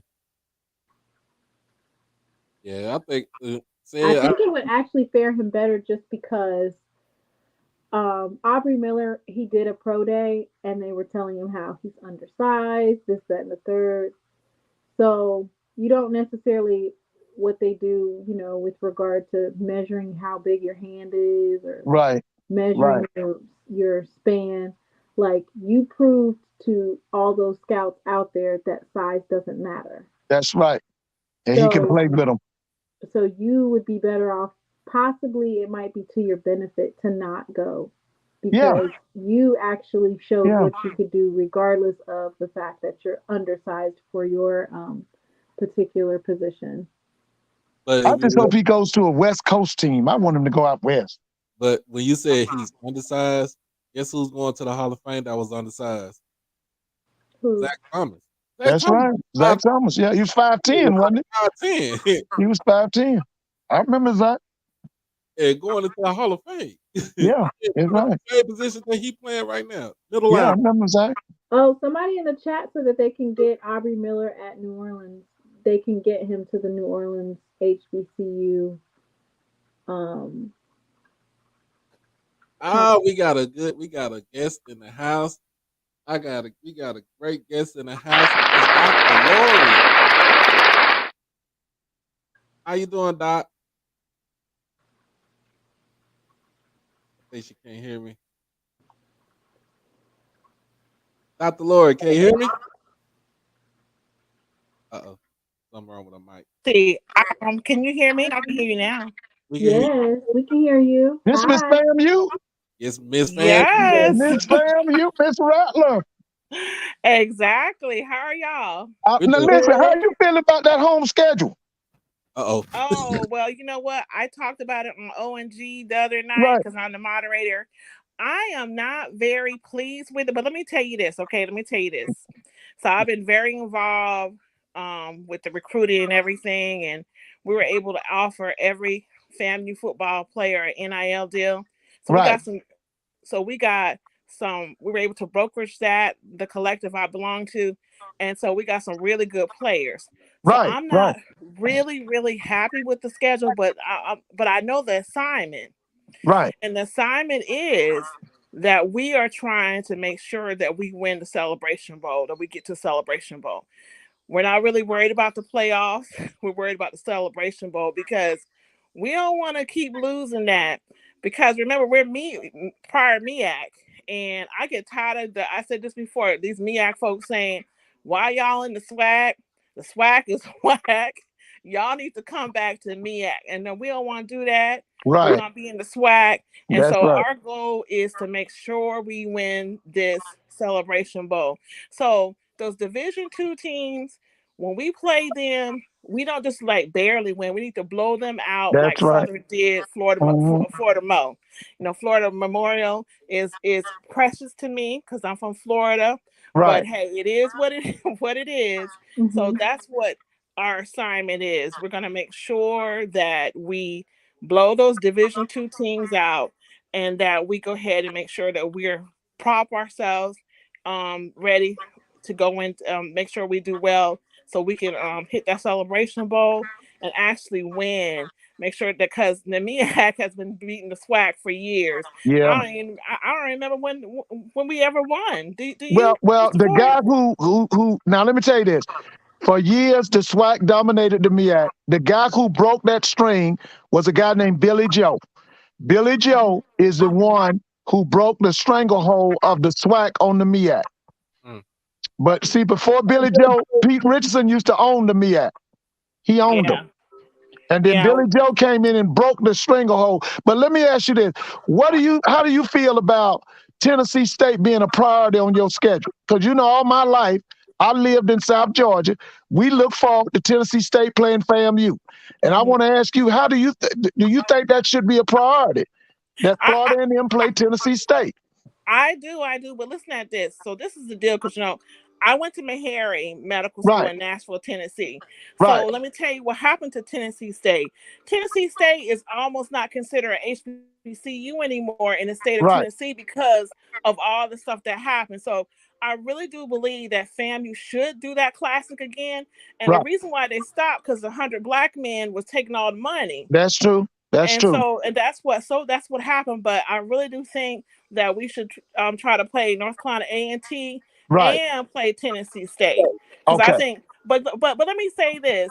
So Rattler Nation is happy. We're so excited because what happened the other night with Ken Riley.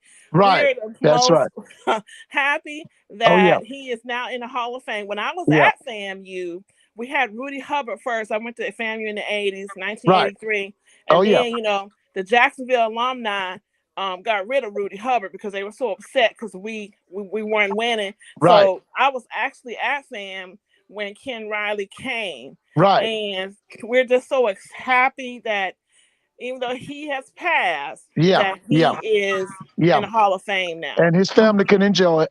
Yeah, and so Yeah. we're gonna hit Ohio. You're gonna see a whole bunch of orange and green at that celebration Oh yeah. in Oh yeah. Ohio. I Oh wonder yeah. if the March 100 gonna be at the Hall of Of Fame course, parade. of course, of If course. they can, they're gonna be there now. Yeah, but you You know know, what? FAMU. But let me tell you this: people don't understand. It takes about $200,000 to move that van. Right, right, right. And we have certain money, that we have to actually raise and stuff to actually, get there. So it's not like we don't want to come. It just costs so much money to move the van, and people don't realize it. It's like, why fam you didn't come? Because it costs so much money, $200K to move us. Yeah, yeah. So yeah, so that's the deal on that. So, but I know that Rattler Nation right now is very happy tonight. Now, Dr. Lord, let me ask you this now. Like I told you, I'm a South Georgia person. This is one of the things we were always used to. FAMU always hosted a game in Jacksonville. That was my whole life. I want to ask you again, what are your thoughts on FAMU playing annually in Jacksonville? When I was growing up, it was called the Bowl City Classic. I don't have to tell you that. I know that you know that. But I just want to say, what's your thoughts on that? Should FAMU host a game in Jacksonville like they used to? Well, I wish that they could, but you also have to understand the dynamics of Jacksonville. You said you've been to Jacksonville, right? Yeah. So you know yeah. what's going on. So, I mean, when I was at FAM, we went to, like you said, we went there to Jacksonville and we played Georgia Southern and other that's things. right. So I think that FAMU got away from that because of the politics and everything of actually going to Jacksonville. But Jacksonville, to be honest with you, is our strongest alumni chapters are like in Jacksonville. Right. So if anybody can pull FAMU back to Jacksonville, it'll be the Alumni Association there because they're very strong. But yeah, I think that we need to get back to what we used to do. Right. Like we used to hit Miami, Yeah. Orange Blossom Classic, Right. in Atlanta, and then Jacksonville. And really, to be honest with you, that Florida Classic, we're in Orlando with that, but we really probably need to go back to the table and negotiate. Okay. Not maybe giving somebody else a chance like Tampa. What you think about Jacksonville? Jacksonville hosting the Florida Classic. When the last time you've been to Jacksonville, Mr. Ford? It's been a little. Let's see. The last time I went, it's been over 10 years. Okay, well, I ain't gonna talk about Jacksonville because I'm from Florida. My uncle and my brother live there, but Jacksonville is a very depressed area, in my opinion, in Florida. It really is. It used to have a smell. Do you remember that? Yeah, that the paper company. they did the paper. I know. It used to have a nasty smell, but now they got rid of that. But the Riverwalk and the landing is no longer even there anymore. For real? Did you realize that? Remember how yeah, the Riverwalk and the landing is not even there anymore. And so what I'm saying is that, Jacksonville got to really step up, I think, to the plate to make it beneficial for FAMU to go there. Okay, because I'll be honest with you, a lot of things that we need to do, we're gonna try to only try to influence and make FAMU understand that everything that we need to do, it needs to be conscious in mind. Is it beneficial to the university and to I'm talking about money wise, right. And so that's one thing that we're really trying to get into, make have a whole mode of thinking about. This need to be about, if we're gonna go to Jacksonville, we need to have some money on the table. Right. Okay. So the city needs to get involved. I got a question. All right. So, of course, me being, J State all the way. Oh, Doc. What is your take on what is your take on the OBC? This being the final year playing the OBC in Miami at the beginning of football. Well, I'm a Floridian. But I'll be honest with you, Jackson State, we need to play y'all in Jackson. Y'all come to Tallahassee. Right. That's right. I think, because see, I'm old school, real old school now. Okay. So back in the day when I was at FAM, Jackson State used to come to Tallahassee. You know, we went meeting y'all down in Miami. Miami is a whole different flavor. If you're from Florida, you'll understand what I'm saying. Miami is a whole different flavor. Whereas if you came to the school, Bragg Stadium, or we went to Jackson, I think it's more personable. Now, let me tell you this, because people ain't going to like this, but I'm going to tell you the truth. We have never had a rivalry with y'all. It wasn't like that. It was never like that back in the day. Some of my friends I went to medical school with went to Jackson State. We're friends now. Yeah. We never, you never had a rivalry with. Our rivalries are Bethune-Cookman and maybe Southern. Southern, and don't forget Tennessee State. I was gonna say Tennessee State. Yeah. So it's never been something like adversity or animosity to each other, because we always had love for each other. So I understand people want to make this, but it's never been like that with us. So I think we should keep it on that level, try to make it more personable by y'all coming to Tallahassee and getting this right the love that we have for you. But you know what? But we gonna still try to beat you. Yeah. But we had nothing but love from people from Mississippi, because my ancestry, a lot of my family has come from Mississippi. They moved in the middle of the night to Florida because you know what I'm saying. They had to, because of some stuff that went down in Mississippi with my grandfather, and we moved in the middle of the night to Florida. We've been here ever since, the whole family. So what I'm saying is that a lot of Floridians have love for people from Mississippi. I know this is supposed to be a rivalry, but it's not really a true one. And so I don't see why we can't have Jackson State and Tallahassee, and also we come to Jackson. And I think that'd be and I think this is the last year that we're going to have you all in the OBC, because OBC is owned by somebody else, but it's really a FAMU thing. So we're probably going to have some other team going to meet us down in Miami after this year. But now, Dr. Wilson, let me just say this. As long as Jackson State is in the East, and that's your division opponent, y'all got a rivalry. Okay. Let me just say this now. Dion did dig a wound in the FAMU faithful now. Yeah. You know, I tell people all the time, but when we talk about FAMU, you talking about 80 years, only 12 losing season. FAM don't like getting beat by nobody. No, we sure don't. But listen at this. We all, see, that's what we was trying to tell y'all, but y'all wouldn't listen. We all knew Dion from Florida State. When I was at FAMU, he was at Florida State. And matter of fact, he spent most of his time on FAMU campus because he married his first wife. It was one of the girls that lived on my hall. So we knew all about Dion. See. And we knew all about him, what he was gonna do, how he was gonna do y'all. We knew that was gonna happen because we know him. Yeah. I want you to stay on the line, because we're gonna get into. I want to get into this one right here. Okay. Dr. Ruth Simmons resigns from Prairie View abruptly. Was it yesterday? Yeah, yesterday. Yeah. So now it's a tussle between her and the chancellor, John Sharpe, for the Texas A&M board, the Texas A&M system, because he's the head over the system. Now he told her that because you're resigning, you cannot hire people that you're going to bring in, and then you're going to leave in June, and the new president is going to come in July.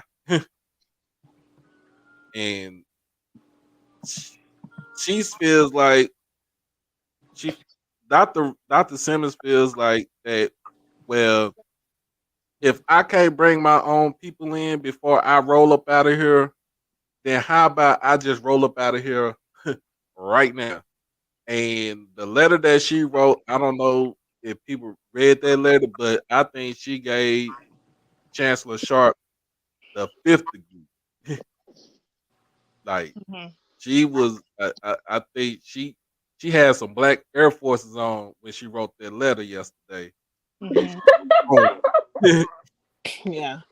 Well, I think she has been unhappy for a while, and I just think that this just really kind of culminate. I mean, got to the point where she had to say what she had to say. And I'm going to just say this, I'm going to put this out here. Being a Black woman and being a professional in these spaces is very hard work. Yeah. It's very hard work, and people never understand that. And then my thing is, I was just talking to one of my colleagues. She's she's a physician in Myrtle Beach, and I was telling her, Black women, when they're on these jobs, these high power jobs and everything, who do they have to talk to? Nobody. Yeah. Because you don't have nobody to trust. You don't have nobody to actually guide you. And let me tell you this, as a Black woman that's head of her clinic, they're not going to like you no matter what you do. I have did everything I know in my career to be nice to people or to whatever. But, there's a certain amount of respect that comes along with who you are. And all I'm saying is that a lot of times people misconstrue what Black women professionals, what they say and they do. And they always think that you're angry, but they don't know what it took for you to get there. Right. So you don't know what that man has said to her and belittled her and made her feel that she was less than. I think she was unhappy for a minute, and it just all came out. But it's been a long time of this stuff that I call it macro and micro aggressions. Right. You won't believe some of the stuff that people say to me sometimes. Yeah. Okay. But, and Doc, I just want to say this. I've been following Dr. Simmons since she was president at Smith College, and I think didn't she go to Princeton? Was she? I think it was two schools in East. She was president. One was Smith College. What was the other one? Brown University. I think Brown it was University. Yeah. Brown, yeah. Now let me just say this. I've followed her for years, and when we get a person of that caliber running one of our HBCUs, we have to not only take care of her, but we have to cherish her. Now, usually what we do, we wait till brilliant people like Dr. Simmons have passed on, and then we realize how great she really was. And I'm going to say this, and I don't mean no harm to nobody, but I'm going to tell you this. The fact that she had to resign like that, that's Prairie View's loss. That's Prairie View's loss. That lady is brilliant. Let me tell you something. One of the reasons that Hazel, I don't know, what was that Scott's lady name, was giving out all the money? Mackenzie Scott. Mackenzie Scott gave that money to Prairie View was because she had a relationship with Ruth Simmons. See, Ruth Simmons was good friends with that writer that passed away that they talk about, who wrote the book Beloved and Blew Us About, Toni Morrison. Mm-hmm. And see, Mackenzie says that Toni Morrison is the greatest teacher she ever had. But Mackenzie knew Ruth Simmons through Toni Morrison. So when we lose people like that, Doc, that's our loss. That ain't hurting her. I'm telling you now, if they don't ever talk about her at Prairie View, they still talk about her at Smith College. They still talk about her at Brown University. So I'm saddened by that. You know me and Doc, you know me, and you done had this conversation now. I tell everybody, I loved Dr. Myers. I thought the world of Dr. Myers. Now, she didn't know nothing about football. She didn't know nothing about no basketball and how to run no athletic department. But that lady was a brilliant woman. Was that mismanaging money? That's what they want to say, that she was mismanaging money, but she really that lady's biggest problem was she didn't know how to run no athletic department. She didn't know that. If she had done that, she would have been the greatest president in Jackson State history. So yeah. She didn't know nothing about sports. Yeah, she would have been second. She would have been only second to Dr. Peoples at Jackson. Yeah, that's what I'm saying. But she just didn't know nothing about sports. Because see, let me tell you about when I was at Grambling, Coach Robinson told us, he said that number one, every black college has to have a winning football team. And the second thing he said was they got to have an outstanding band. Because that football team and that band, that's your front porch. That's what's going to attract the kids. Right. And so they had, the only thing was she couldn't get that football program together. Well, I see what Mr. Moore. Finance issues where she was unable to balance the checkbook. It But says during Meyer's time as president, the university went from $17 million cash flow surplus to an $8 million deficit. Now, yeah, that's on that, without doing research on whether or not IHL was actually giving the money that we're supposed to get. That's something right there right to speak now, to. I would say this is that with Dr. Ruth Simmons, she was and she is a phenomenal leader. Yes, she Prairie is. View. So Prairie View, Prairie View is going to miss out on a good person, even though Right. I knew she only has 4 months left in her tenure because she's stepping down. So now the next person that's coming up, we already talked about her. She that lady look like she ain't playing no game when she comes in. What's her name? Tamika LeGrand. This is She a lady from Savannah. She graduated from Savannah State, wasn't it? graduated from Savannah State. Look like Yeah, she yeah. ain't playing no games. And she the same age as me. I'm like, God, what's up with that? Tamika P. LeGrand. LeGrande? LeGrand, yeah. LeGrand. Okay. Yeah. Another woman president. Congratulations to her. He Yeah. ain't no game. She just got some big shoes to fill now. Yeah, she got some big shoes to fill, but it's not like to me. I don't think it's going to be a drop off.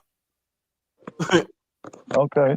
I don't think it's going to be a drop off from Dr. Simmons to Dr. LeGrand. So, but yeah, the next on our list, man, like we moving this fast. We moving this fast, y'all. So, Mr. Ford, you gonna laugh at this. Brett Favre Yeah. is trying to sue Shannon Sharpe Sharpe. Yeah, I saw and that the Pat other day. McAfee for defamation of character. Yeah. Isn't that something? I'm laughing. What do you think about that, Dr. Lori? Oh my God. I don't know. I don't know what to think. I mean, he clearly stole money. Yes, And he so, did. he clearly stole from people who are marginalized, who Right. need it. So, I mean, I don't have any type of sympathy or empathy for Right. somebody who steals for poor people. Yeah. And so, Yeah. But And they hey, definitely listen. broke the law. Hey, listen. So what I'm going to do is I want to listen to you all. But Doc, I want to give you your props now, okay? Because I remember when you first started. And I'm just saying, I see the growth in you. And I appreciate you. And I just want you to do very well in y'all in your endeavors, okay? So I'm going to go ahead and listen. Because, I love to listen to Mr. Ford. So I need to listen to what Thank you, he's talking Doc. about. Thank Okay, you. so I'm gonna go ahead and leave so I can listen to the program and listen to what y'all got to say. Okay. All right. Thank you for coming on. Okay, no problem. Bye bye. All right, Doc. Man, but look, you got Brett Favre is trying to sue Shannon Sharpe. So just because he said something to him and then Pat McAfee said something about him, I'm like, look, and he's suing the state who's the state auditor too. Yeah. Conversation in my life these days. I'm getting sued by Brett Favre. What? Yeah, Come we made it, on. boys. Hey, You're right. Take a bow. let's raise our drinks. Sure. When we started this little show in the basement of a house that certainly was haunted. Yep. And the mics rarely worked, and we talked for an hour and a half on numerous occasions and found out that we weren't recording. This show has grown so much that we're lucky to be live from Radio Row. We're lucky to have a little bit of say in sports. We're thankful that we have the opportunity every day to be a part of the sports media world. And I guess whenever you get a little bit too big, you fly a little bit too close to the sun. That's right.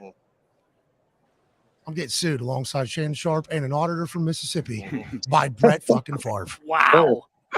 Brett Favre suing me in a defamation lawsuit saying I defamed his name to try to earn a profit. With this, obviously, I believe comes discovery and depositions and all these other things. So I would like to let the New York lawyers that wrote me 2 letters before this thing got announced. First letter was, we would like you to go back and erase every single video that has Brett Favre's name mentioned in it from your YouTube library, your Twitter library, and everything else. This is a warning shot pretty much. So I looked at that. I said, that is hilarious. Of course, we're not doing that. Put that down, move on with my life. Then a few days later, just a few days ago, actually, you have until Wednesday, okay, this Super Bowl week, 8:30 p.m. Eastern time to issue a public apology to Brett Favre and also to erase all of the video in your catalog that involve Brett Favre's name. That is 8:30 Wednesday. So my wife read that to me because I was here. She was not here yet. And I immediately started laughing because my wife understands I'm one of the worst apologizers in history. It's tough to get me to do it. It is. It's very difficult. So now I had a deadline, 8:30. I was planning on doing it. Yeah. We played pickleball. Sure. We did. It happens. Flew right through Oh, I'm sorry. I just learned about a drop shot. Oh, I'm sorry. I just learned how to serve with like a wicked topspin on it. And I got caught up. That timeline came and went. And all of a sudden, I'm getting sued. I would like to let everybody know the quotes that were in that lawsuit were certainly accurate. But there's one word I believe that was said often on this particular program, if you were to watch it all, and that would be allegedly. That's right. Our job is to report the news.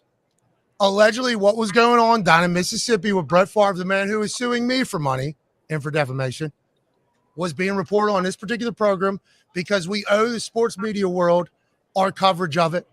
We take our job seriously as journalists. Just a couple of days ago, we introduced to the world darkness retreats for 4 days. That's There right. you go. We've made poop jokes before. What? We've also potentially been a part of building an indoor facility, which is just like a $100,000 bubble for the Cincinnati Bengals team. We take a lot of pride in our work. We had to cover that situation, and we certainly said allegedly. And a lot of people are wondering how my lawyers are going to handle this. You know it. I ain't got them. So let's ride this fucker. I'm excited to see how it goes. I'll see you in court, pal. Cheers to everybody, and cheers to Feel Good Friday not being ruined at all by that. Cheers. No. Cheers to all you guys. Cheers. You think they're going to pull up clips of I hope so. I want to be on the stand. Yeah, exactly. I think I'm getting deposed or whatever, right? I'll be in one of those videos where I'll be sitting in a room. Lawyer's supposed to be here, so I'll probably be AJ just sitting next to me. I got you. Just so I can have somebody with me so I'm not bored. I wear a suit. Knows the other guy. Did you guys say that he was a sticky finger bandit? Yeah, but then allegedly, because allegedly he was. Yeah, I mean, allegedly. Right. That's right. But nonetheless, the more we speak, the better it gets. And I don't think this is ending anytime soon. I don't think so either. So shout out to everybody that gave me the heads up I'm getting sued and for all the support and love. But I don't know what you want. I don't know what you want. This was my decision to handle it. I'm just going to put a GIF up here. What a joke. I don't know. I've had lawyers reach out to me and tell me how big of a joke this whole thing is. Whatever. I assume this is going to come at some point with how big the show has gotten. We're lucky for it. We're thankful for it. We move on. Man, Brett that's Favre legendary. opened a Well- can of worms. You know what this means, right? Doc, you know what this means, right? What that mean? He's getting That ready means to everything be they saying Nino about him is Brown. true.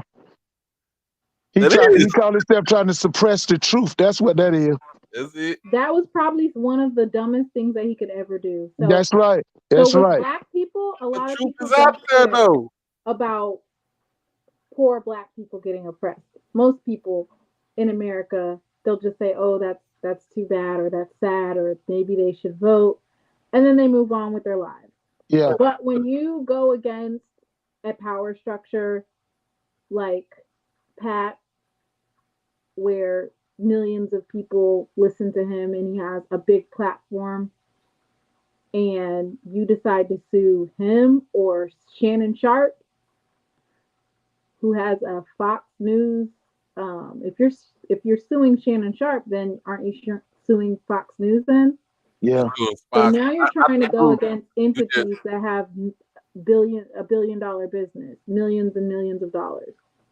So now you're going to open up a can of worms. So now Yeah. people are going to pay That's right. attention. Everybody knew that you stole the money.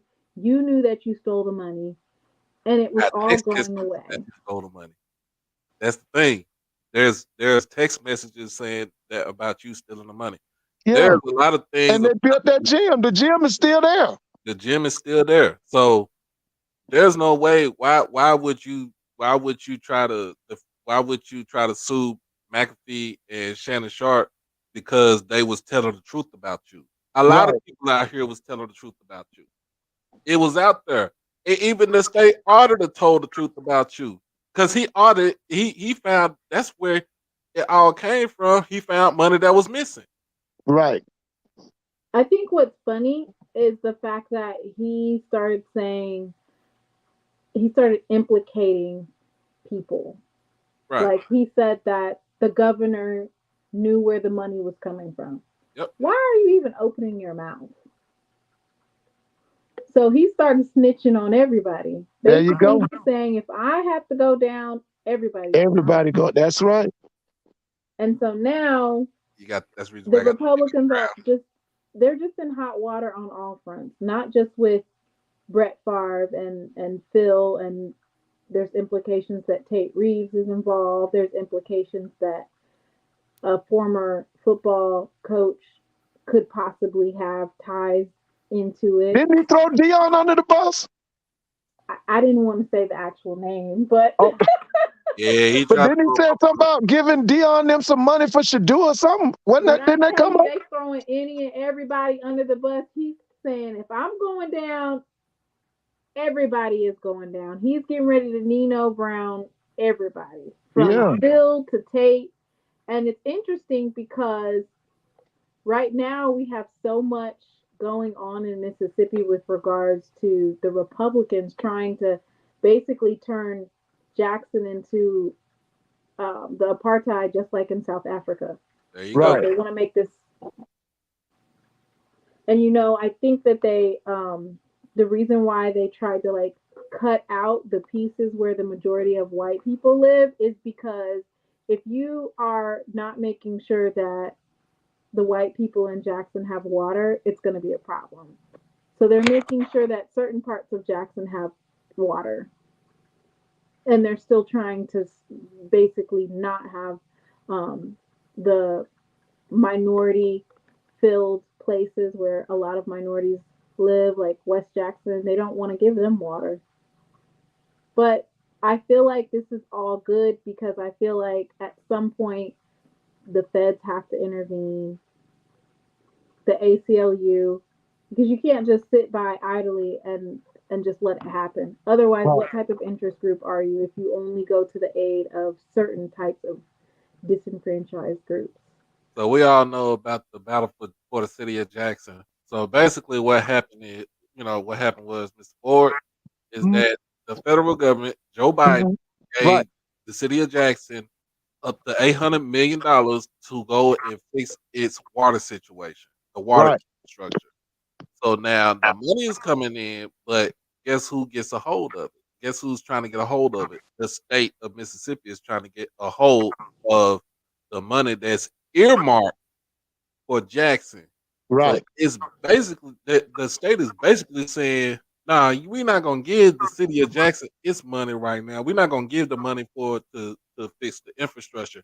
We're gonna try to see where we can pass this bill on, and to where this money will be split between the bedside communities like Clinton, Prairie, Flora, Flowood, Ridgeland, Madison. You know what I'm saying? Those towns right there where nobody stays, they don't have a problem. They don't have the issues. It's the city of Jackson that has the issue. And they've been fighting for this, like, if you want to look at, and I know you've seen it, you try to look at how you want to kill a city. Right. That's one part right there. And this is something that C. Lee McInnes, he was on Ken Clark's show last night. Shout out to Ken Clark, 1400 Club. He was on the show last night.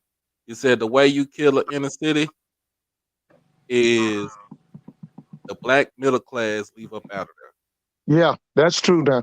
Then you kill it. Kill it because the poor don't have the money. We don't, the black middle class, is the one that had the house. Yeah, They own that house.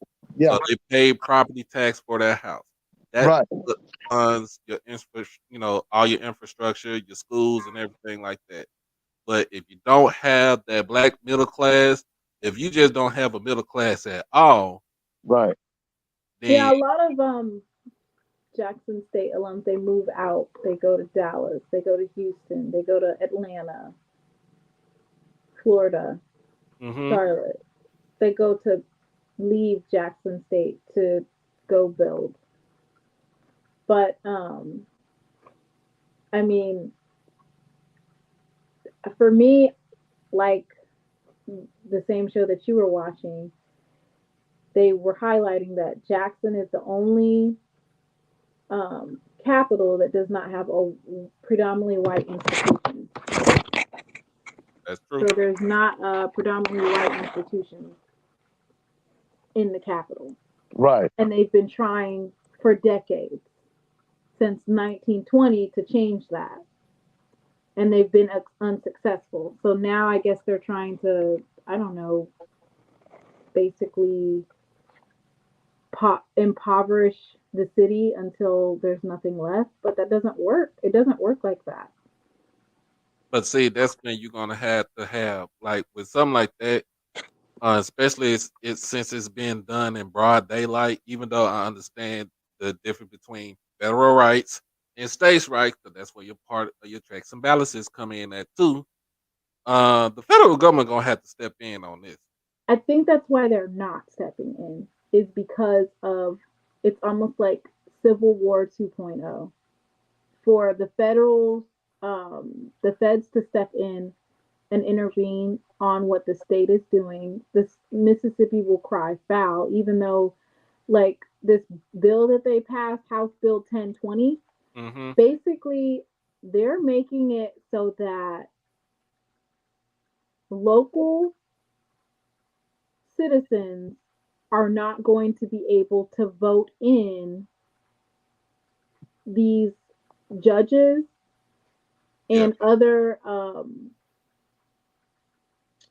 let me see, the judges aren't going to be voted in. It says that the attorney general's office would be responsible for appointing prosecutors, and public defenders would work underneath the Mississippi public defenders.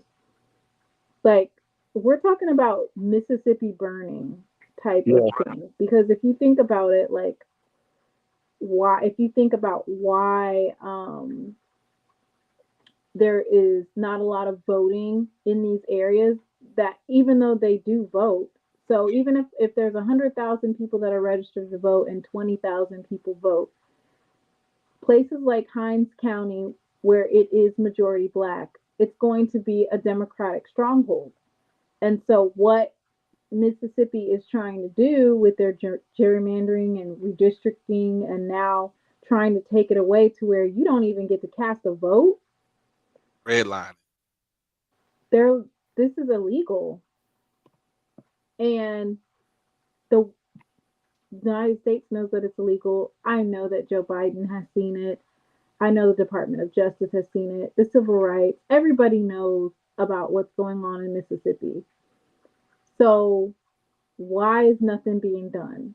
Where are the lawyers from the ACLU to immediately file a federal lawsuit and that's a federal question. Why are you guys infringing upon our constitutional rights? What's going on? Do you know when there was even a thought that abortion was going to be illegal, there was like 10 different lawsuits filed. Right. Immediately they had lawsuits filed. Where are those people at? Do they only advocate for people whose rights are infringed upon when they're a certain color? So well, the key term that you use, Mr. Mona, is that term Civil War. And see, what's happening in Mississippi is a microcosm of what's happening in this nation. This nation is totally divided. It has not been this divided since the 1860s when we had the Civil War. And you are absolutely correct. The reason they can't act on it because it's going on everywhere. It's not just Mississippi. It's everywhere. Mississippi's just so blunt with it, and so like, Well, yeah, I dare you. they're who the eye of the nation is on them, but it's everywhere, especially in the South. But it's also in the Midwest too. But if you look at it too, this is what you would kind of call it the new Southern strategy now. Yeah. Because if you want to choke out a city, just like that, create some bills to where, like you said, the judge is not going to be the judge is not going to be voted in. They're going to be appointed, and they're going to be overseeing a city where they don't even live in. Right, you guys don't live here. How are you going to appoint? But listen, it goes back to gentrification. They need listen. When you got a capital city like Jackson, that is strategic, and those people need to live there because that's where the banks are, that's where the jobs are, and this might be the beginning of that gentrification of trying to get the blacks out, and then white flight reverses and comes back to the city, because that's what we're having in Atlanta, that's what's going on in DC, that's what's going on in many of these major cities. For a long time during the 70s, 80s was like over 80% black. Atlanta's now down to 49% black. The only way they would do that they could do that is, which might be the reason why they redistrict and how they cut it out, is because they're going to start fixing those parts. When we say that we're getting 600 to 800 million for the water system, they'll try to start fixing those places and have that part of Jackson fixed first.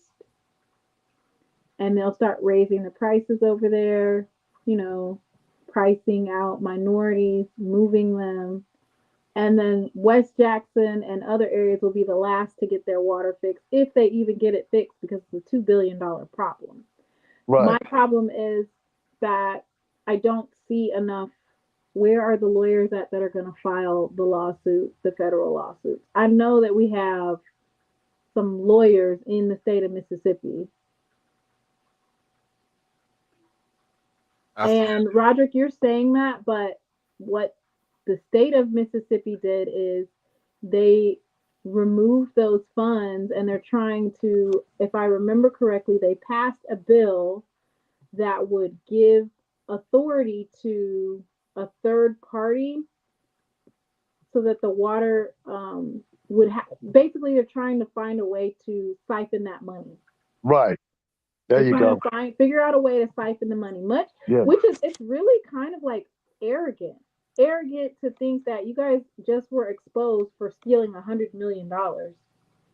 And in some of those depositions, they were talking about how if they transferred the money to a nonprofit, that money becomes it's no longer federal dollars, and so you don't have to have any discretion on how it's spent. So we've already been exposed to how they are moving this money around. And for you to be that arrogant to do it in our faces and in public view, that you're just going to take over this $600 to $800 million that was given to the city of Jackson, like, they really want to have a civil war. Now, this is what I'm saying. When so Thursday I had my boy First Letter from Put It On Something. Shout out to him, man, for coming on. We talked about this on Thursday. It doesn't matter what people say as far as the state and the federal, states' rights, federal rights. Once the feds see that the state government is infringing on the people of the state, they have to come in and swoop in. The only way they'll swoop in is if they file a federal lawsuit. Somebody has to file. Yeah, that's what I'm saying. Somebody has to file a federal lawsuit. But what I'm saying is that's the only way that they will do anything about it. You got to swoop in. Somebody, like you said, where's the lawyer at to where they can file this lawsuit? Because, like you said, the people of Jackson, who are good people, and it's not just it's still just not all black. It's still some white people in there in Jackson. You know, it's some white people that stay in the inner city, west side, east side, north side, south side. But and I bet you I bet you right now that they don't want to have terrible, this drinking water where you literally can't drink. You can't drink the water. You can't do anything. You can't take a shower with the water. You have to boil the water over and over and over again so you can purify it before you can, you know what I'm saying, before it's for consumption. Like you have the state is willing to kill its own state capital, the capital of your state, to try to prove a damn point to say we not about to be ran by black people. And if that was the case, if you see what's going on right now, I'm gonna say it just like this. Remember this, Mr. Ford, Uh-huh. when the state of Mississippi had the flag issue. Yeah, yeah. NCAA told them, we ain't coming Yeah. to your state. We not spending out a damn dime in your state. We ain't hosting no tournaments. We ain't doing none of that stuff until Right. you take that flag down. It took them a long time for that to happen. Yeah. So I just want to say that, like, um, I'm going back to be a political science major, and it's interesting to learn about how the mind works and how people think. And one thing that's interesting is that we learned about, like, the political identity of some people. So, for instance, there are poor white Mississippians Right. who are more so aligned with, or should be aligned with, Black Americans with regards to the rural areas and Medicaid expansion and the access to health care. All of these things are things that Tate Reeves has said, there's no way I'm going to expand Medicaid. So you have hospitals that are closing all over.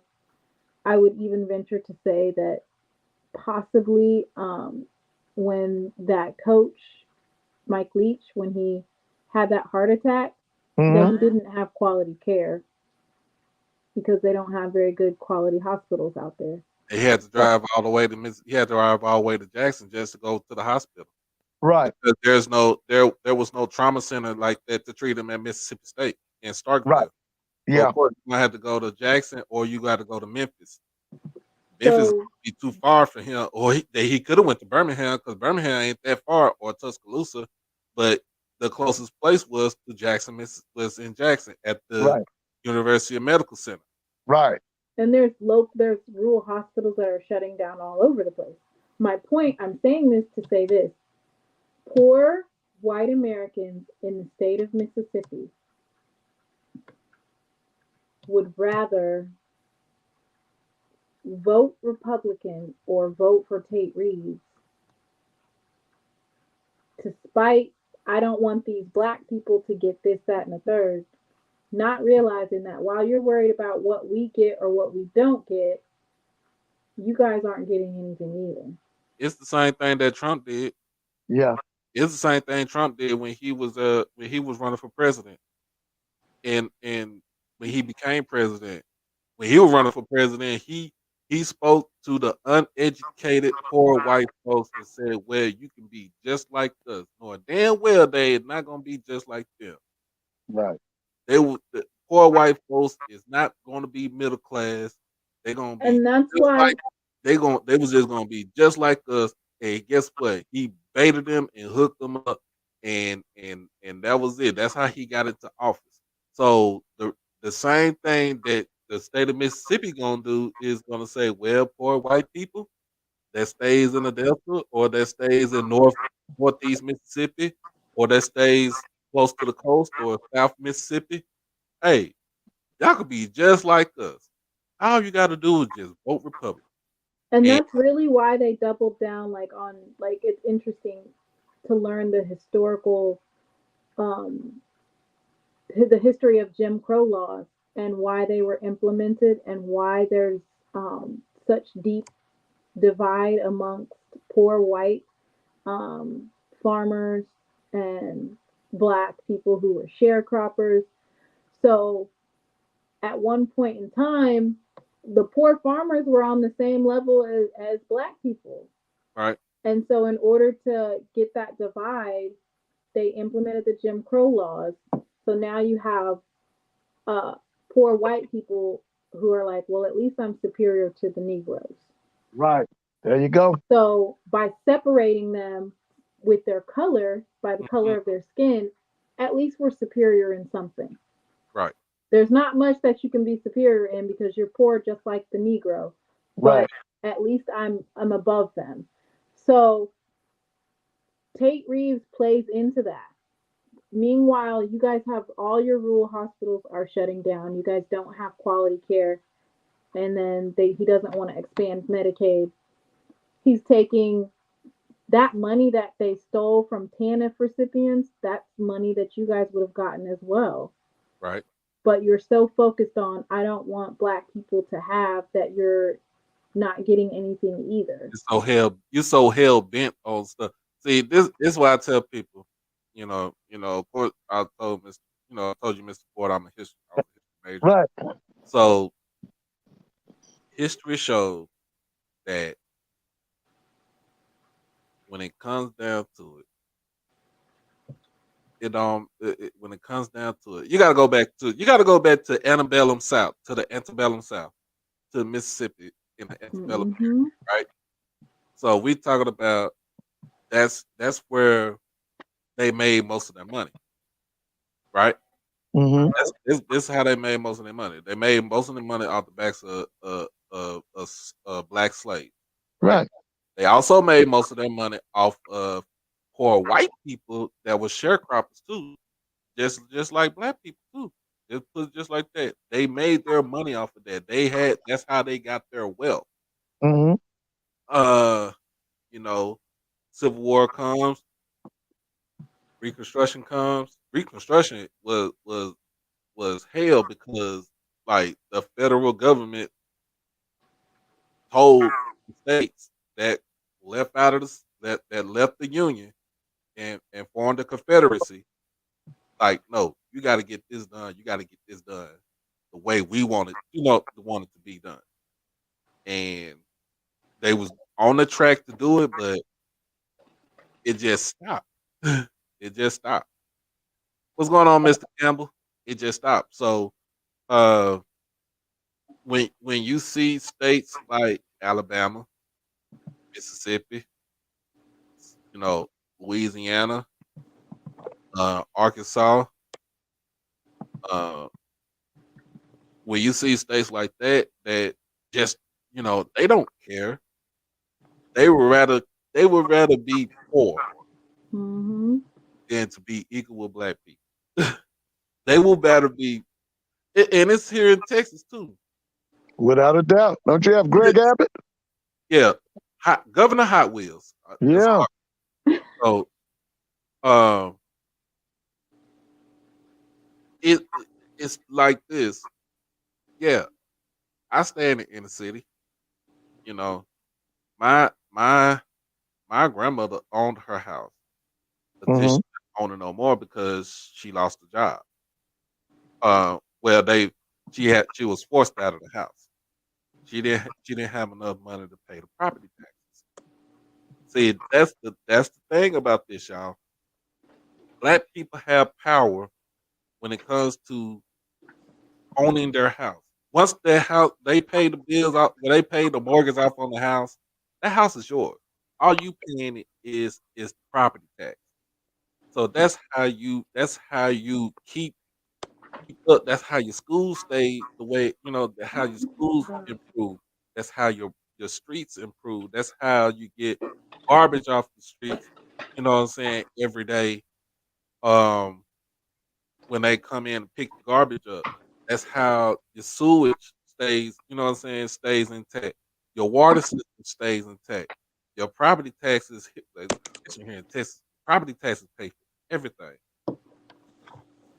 It pays for everything. Now, when you the way you kill off the city, or let's say for my instance, me being from Oak Cliff,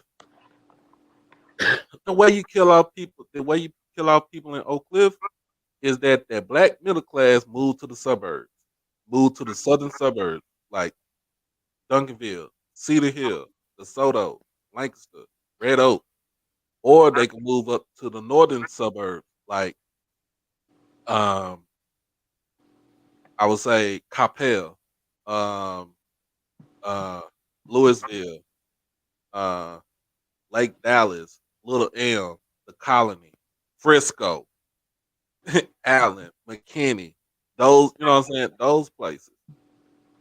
Then that that section that you have, you can't sustain it anymore. You're not gonna be able to sustain it. It's gonna start dying off. You're gonna see, like, you'll start seeing more liquor stores. You start seeing more fast food places popping up. You start seeing more uh things that can kill off a whole race, that kill off a whole race that comes into the neighborhood.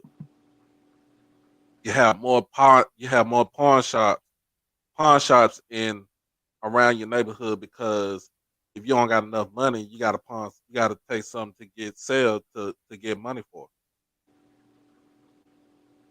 You know, it's a lot of things that they can do it, that how they can do this. It's just But back that I just think like well, we'll see what happens in the next coming weeks, right? right. With regard to Mississippi. I don't know about Texas, but Mississippi has an upcoming election. Yeah, they got election year. Yeah, I don't know about Texas because we just had our election for our state and local government. Luckily for us, our mayor, who is black, um, born and raised here in Dallas, he's still, he's still our mayor, cool with it. Uh, but our governor, sitting in a wheelchair, uh, thinking about taking away all the good stuff that people would learn about, um, because they want to whitewash history. They don't want history to be learned, the real true history to be learned. Um, you won't be able to get him out of office until all the people in the rural areas of the state of Texas say, "Well, if you ain't doing nothing for us here in the rural areas, I don't see. I wonder what you trying to do for the people that stay in the cities, in the big Yeah. city." Mr. Mona, you talked about political science. One of the biggest equalizers is planned boycotts. When it historically shown that when you do those boycotts effective, the change comes. My only issue is the sector that's disenfranchised is Right. not one that is in high regard.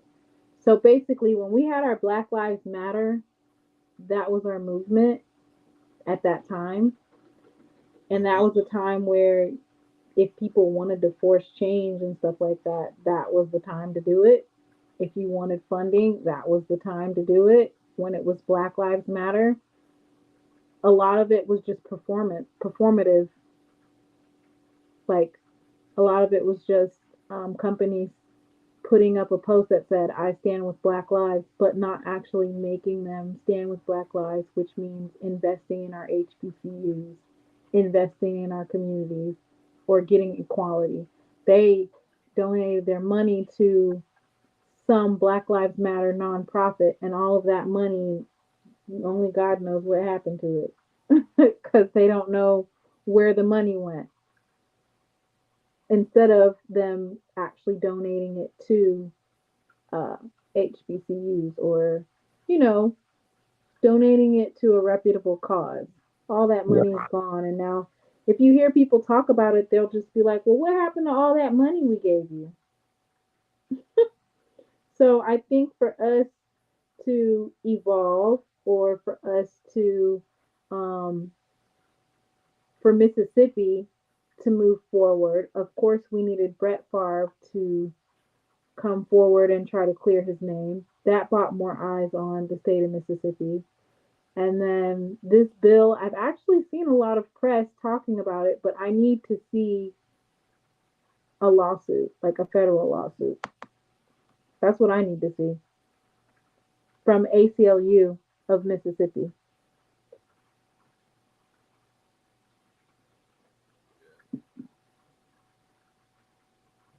Well, you know, Otherwise, it's not genuine.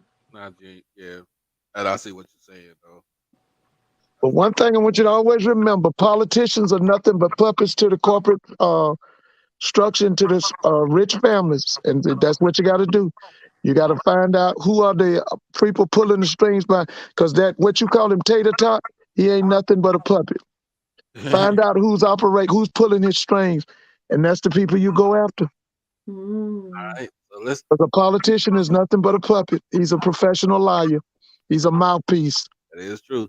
Let's move on to the next one. Hey, pull up Grambling schedule. Let's see what Grambling got going on. Because I've been doing breakdowns on schedules and stuff. Want to see Grambling schedule going on. See what they gonna do. See, I'm trying to look at their recruiting class too. 'Cause I actually thought their recruiting class was actually good. I'll see what what they'll do until won't know what they'll do until they get coached right.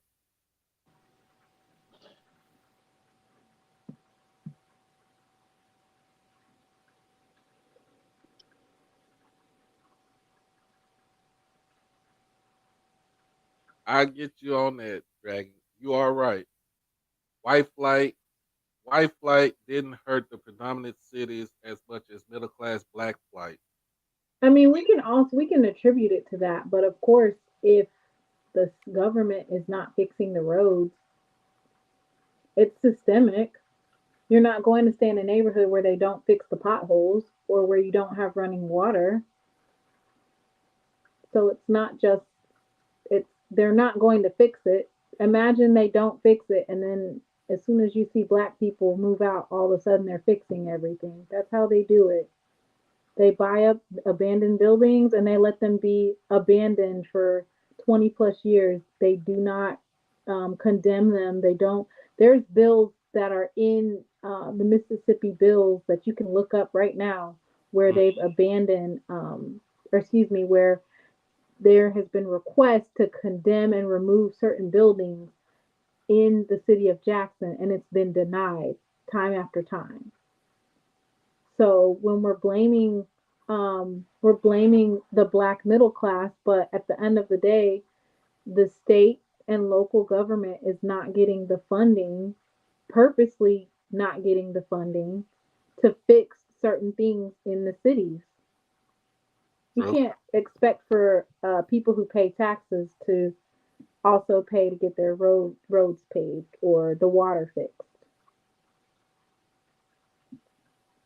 Yeah, it's always going to be a long standing fight. So, but I got Grambling's football schedule put up. So I'm about to. Is this the last topic of the night? I think this will be the last topic of the night. Okay.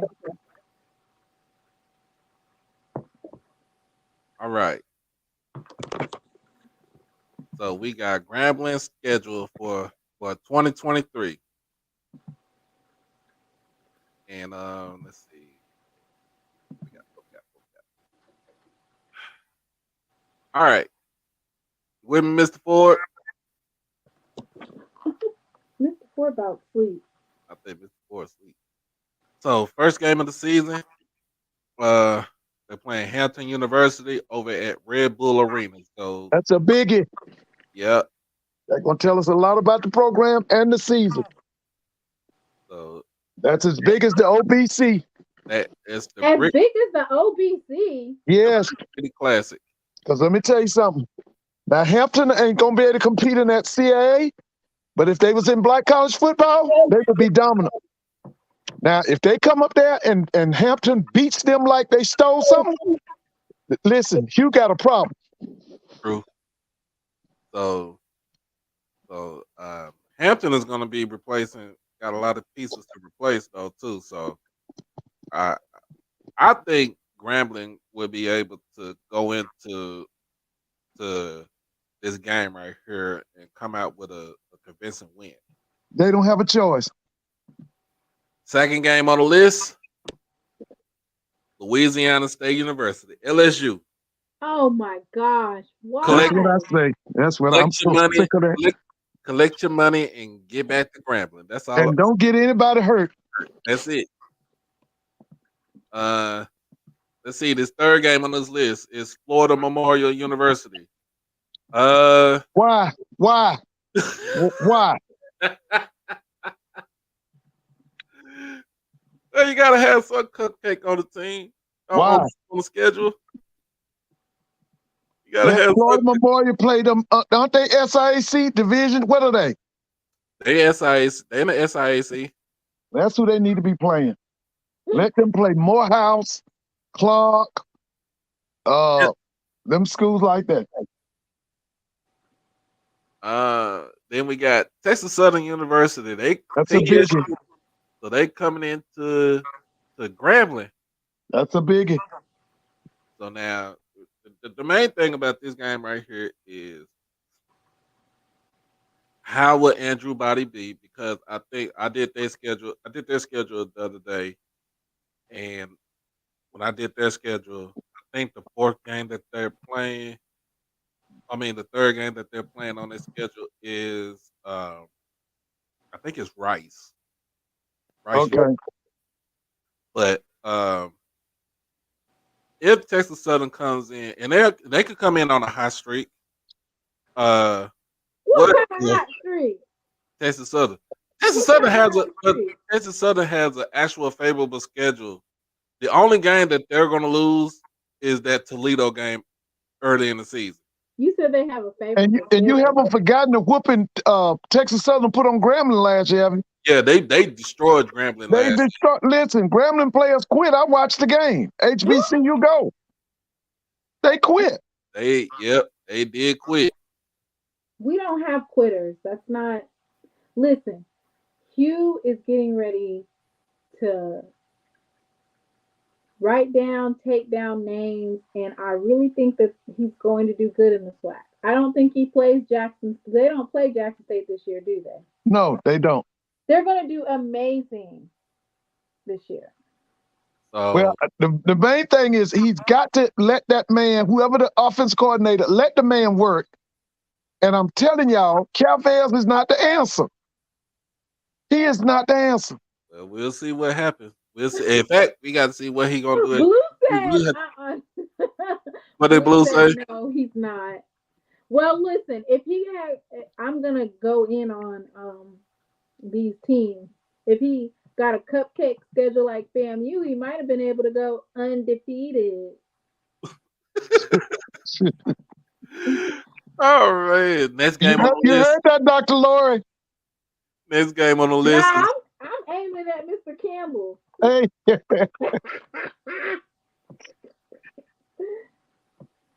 Next game on the list is the State Fair Classic against Prairie That's View. a biggie, baby. That is a and big. They're going to go in as an underdog. They're going to be an underdog. In this game because they done already lost eyes straight to this. That's what I'm saying, baby. Shoot. I'm looking for Prairie View to be better than they were last year. I'm going to be honest with you. I said they'll win. I said that they'll be better. I think they're going to be better. I think the only loss that Prairie View would have on their schedule. Who was that? Because they got FAM for FAM's homecoming. And for FAM homecoming. Yeah. And I think that's going to be close too. So. Because I'm going to tell you something. If that what his name, Conley, if that boy comes through with them backs they got and all them veterans they got. Yeah. Man, listen, Prairie View might be that dog over there in the West, man. Because Conley is he's a question mark to me. I mean, he's a question mark, but I feel like if he gets better with his passing, it's a whole different story. Because the wide receivers are there now, right? They've come in, right? Wide receivers there. They there. Because that was another weakness they had last year. They couldn't quick strike people offensively with them wide receivers they had. Right. Next on the list, Grambling goes down to Lorman, Mississippi to play Alcorn. That's going to be a biggie, baby. So, yeah. Coming in with their new little toy at quarterback. Maurice, somebody said, is Maurice Washington returning to Grambling next year? No, he's going pro. For some reason, we didn't really cover it. It kind of missed us, but we can do this next weekend. But Maurice Washington is actually playing in the HBCU Legacy Bowl. Yeah. Yeah. He didn't, yeah. No. But I'm going to be honest with you. They got some running backs. Grambling has a running back room. They do. They need the whole thing, not just the running back room.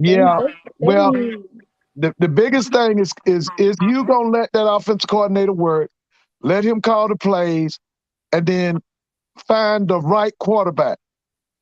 That is true. They got the fact, because see, I'm still hot about that Chance Army. I still think that they didn't do him right. I don't think he was given a fair shake, and I believe that he can lead that team. Now, Alcorn does return Jarvion Howard, who was the leading rusher in the SWAC last season. He's a dog, baby. Somebody said that Mr. Campbell said, I need Hugh to stop being a quarterback whisperer and be a quarterback a quarterback yeller, because he's not screaming loud enough for them to hear. Listen, I have all faith in Hugh that he is going to go above 500 this year. From what I can see, his team is working together collectively. They look like they're doing well with their spring practice. I'm going to say this, Blue. He might be trying to go to the XFL. I didn't understand that either. Yeah, I say that, Blue. I don't think he's the best place he's going to is the USFL or to Canada. Or XFL. The XFL. But they won't start. They already had their draft, so he won't be able to go to the XFL just now. Yeah, either the USFL or the CFL. Who is this, Maurice? Maurice.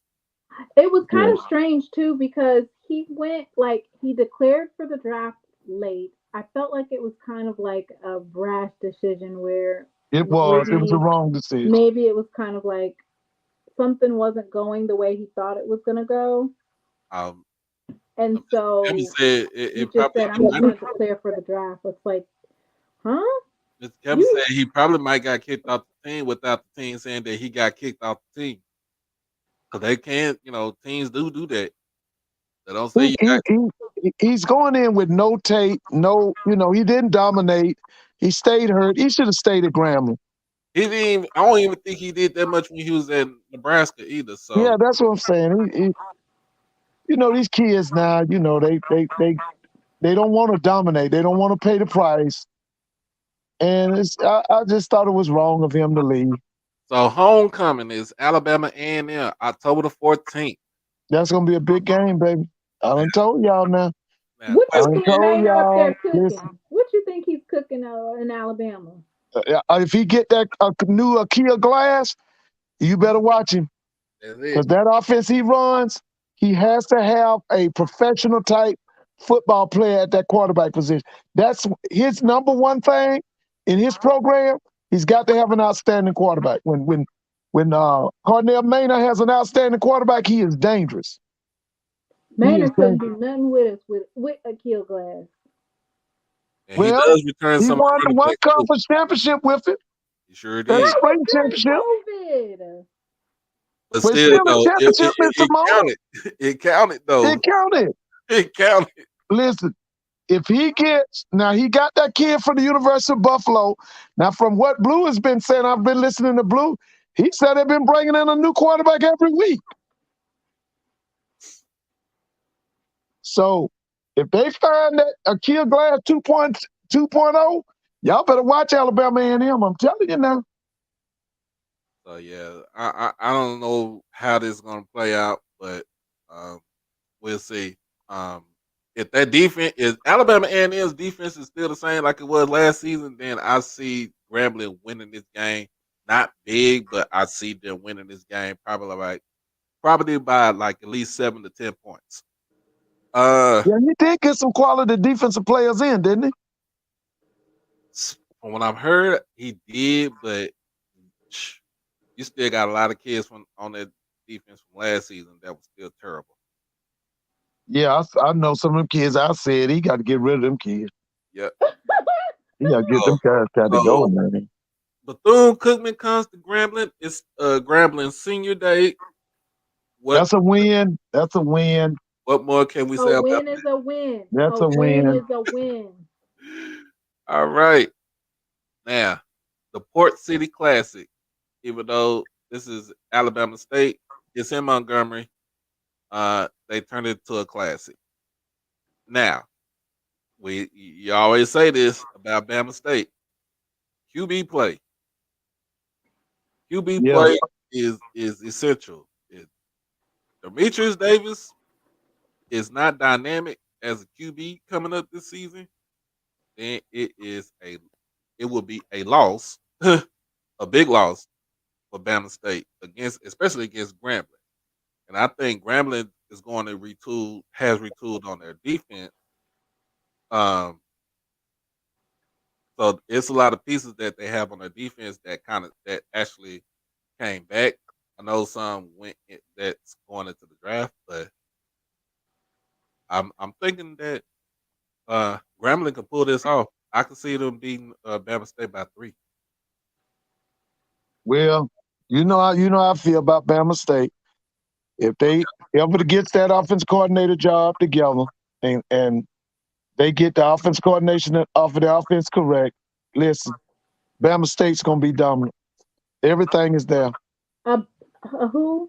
Bama who? Bama State. I can't wait for that game. But I like Blue said, they got the big time high school coach coming in. If basically to me, if he comes in and takes over that offense, I'm looking for good things from that Alabama State offense. I'm looking for good things from that Davis kid. But if they gonna do that stuff they did last year with that Harry Williams running stuff, listen, they're gonna have another one of them 6-5 seasons, another mediocre season. Yeah. I mean, 6-5 is actually pretty good for his first year. They are better than that, Mr. Timona. But they're in the East. Yeah, but let me tell you something. They need to get a cupcake schedule like PVAMU.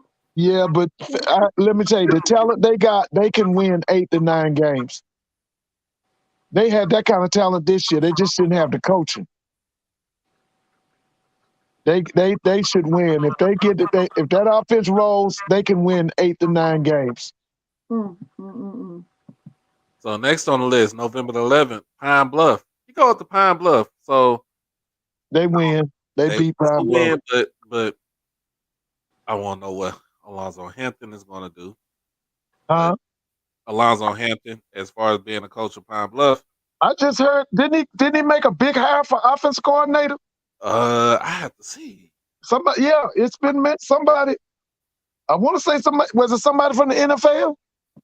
Don't be sleeping on him. He over there working. Yeah, because I think it was a big hire for offense coordinator. Let's not sleep on him now. Are they in I can't remember. They're in the West or East? They're in the West. They're in the West. Oh, thank God they're in the West. Like I told Doc, if you're in the West, go to Texas and get your players. Go to Texas. Mr. Campbell told me to eat the cupcake. Nope, I'll let you do that with Lincoln University and who else they playing? West Florida. Who?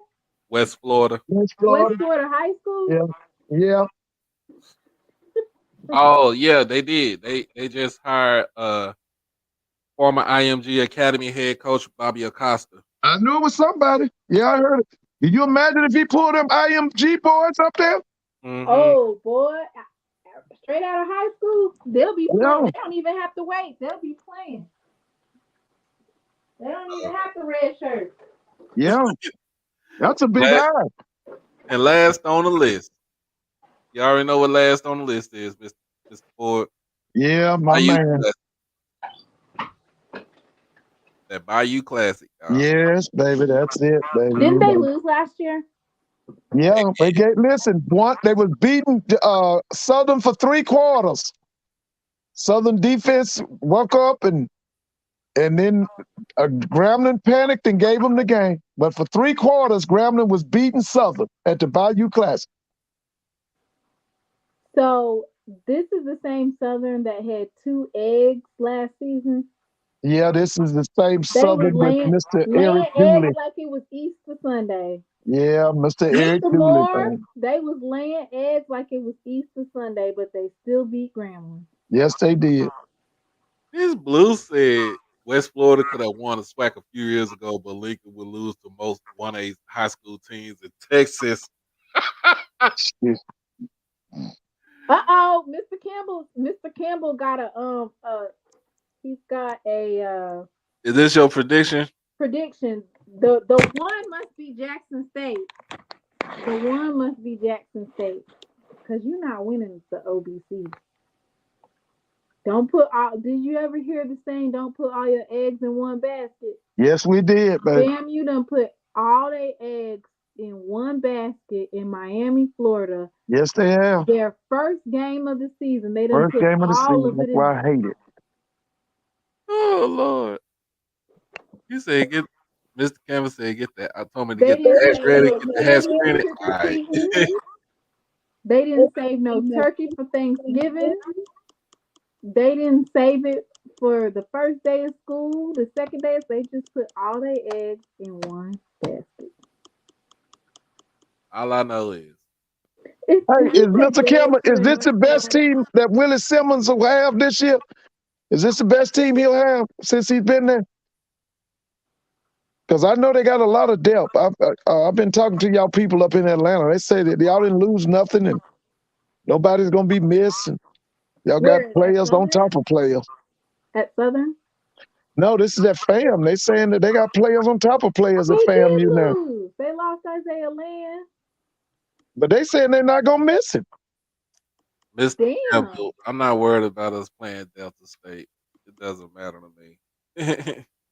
Nobody's playing Delta State this year. Valley. No, but Valley's playing. Yeah, okay. Playing Delta State than West Florida. Yeah, I'm just asking Mr. Campbell, is this 23 FAMU team, football team, is this the best team that Willie Simmons has had? I mean, from a athletic standpoint. No. What does he say? Oh. What did he say, Doc? Okay, so the thing that they have that they're saying that they have is Musa.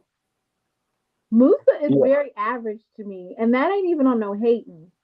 Like, I think Musa. What you talking about? You just think he's a thrower? What you saying? He's not multi. What? He's not a runner? Maybe it's because I got so spoiled with Shador and his pre-snap reads and right. You know, yeah, I like his pre-snap. Like maybe I just got, and then the way I saw Musa play at a deer in headlights. I hope that FAMU, while everybody was talking about Jackson State and our offensive line, I hope that FAMU got an offensive line because it was just they do. Pretty. They offensive line came together when they took that freshman out of the center position, put that Lee kid in. That offensive line at FAMU those last games, they did come together. They came together. Campbell's over here hating, but we got 3 and we got 4. We got 4 good quarterbacks. Yeah, 4. You do. Well, we don't know who our QB will be, but hey. And Musa didn't win against the Florida Gators, sir. You said what? Wait a minute. What is that about the Florida Gators? Jason Brown. If you watch his film for against was it Florida? Yeah, it was Florida. They beat Florida. Oh yeah. Jason Brown at the helm.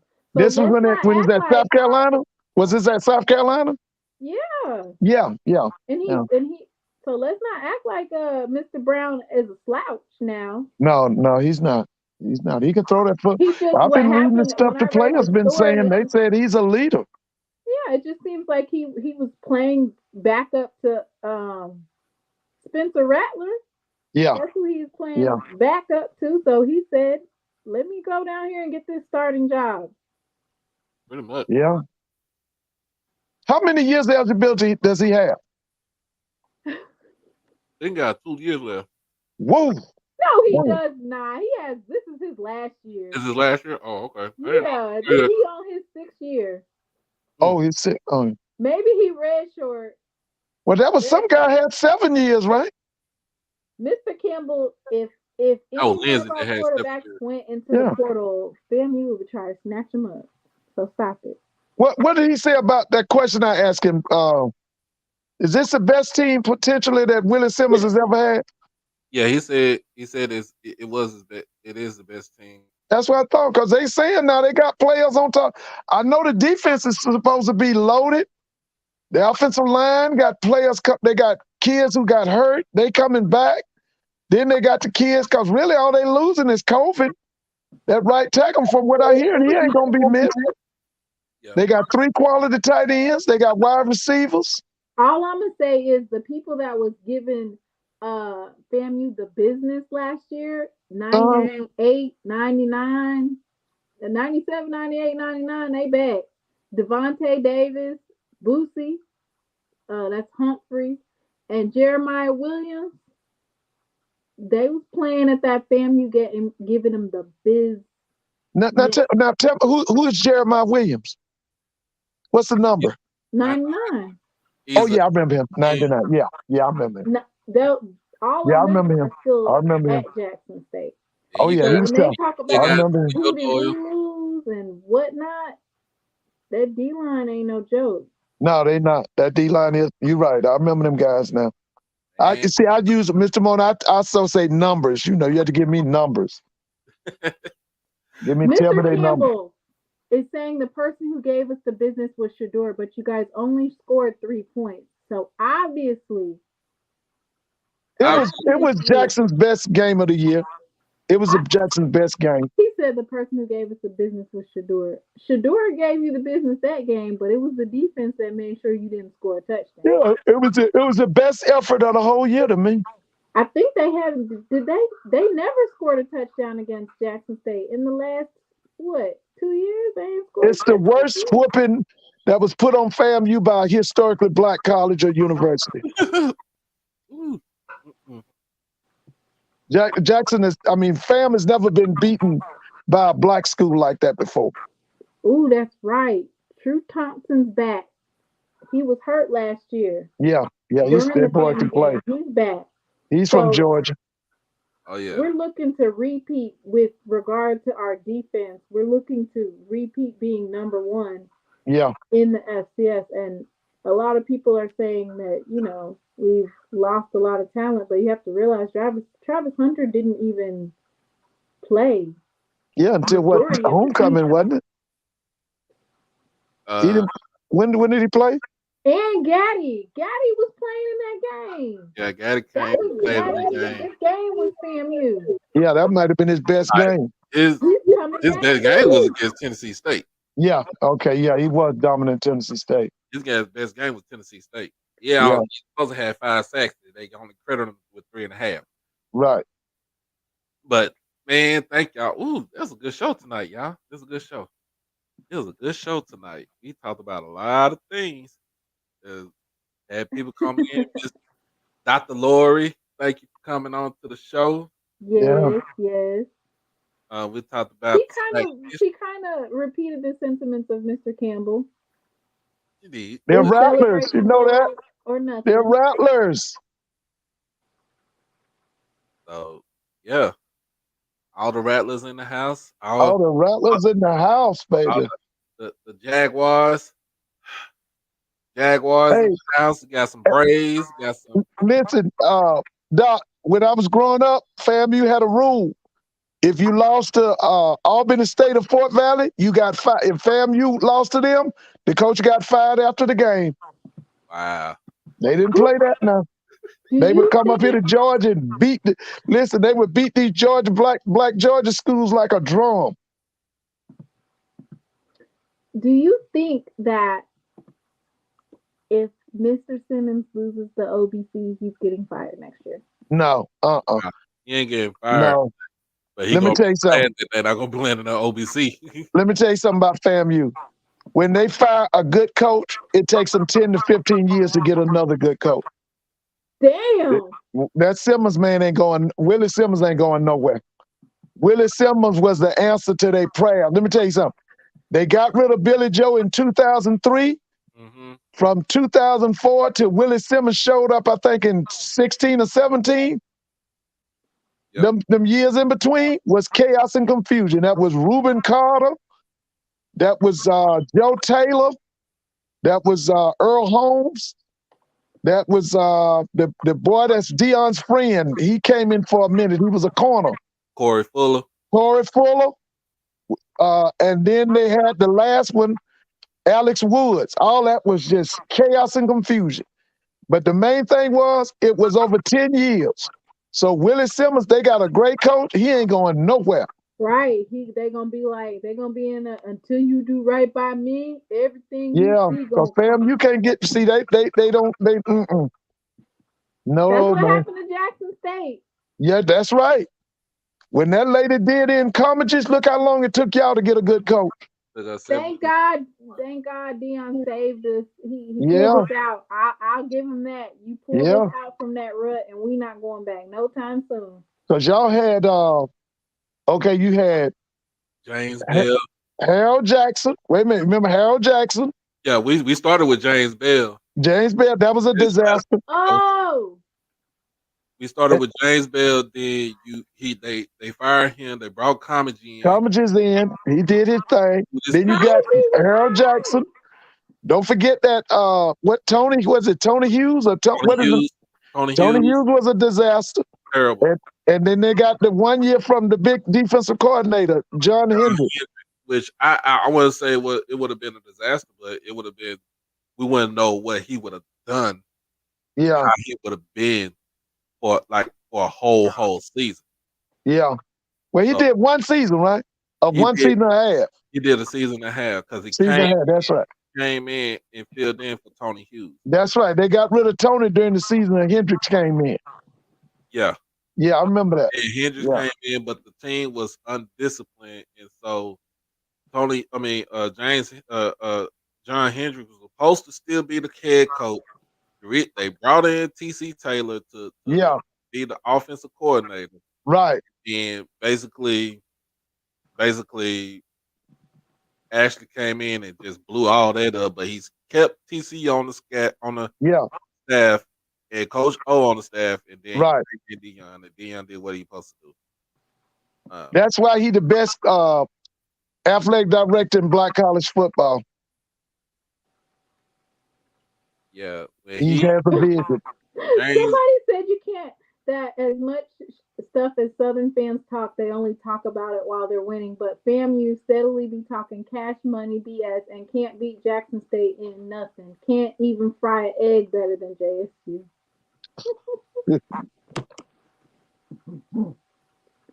Miss Kelman, you heard that? You heard that, Mr. Kelman? Oh my goodness, that was funny. I am so sorry. I be getting in on FAMU, but you know what?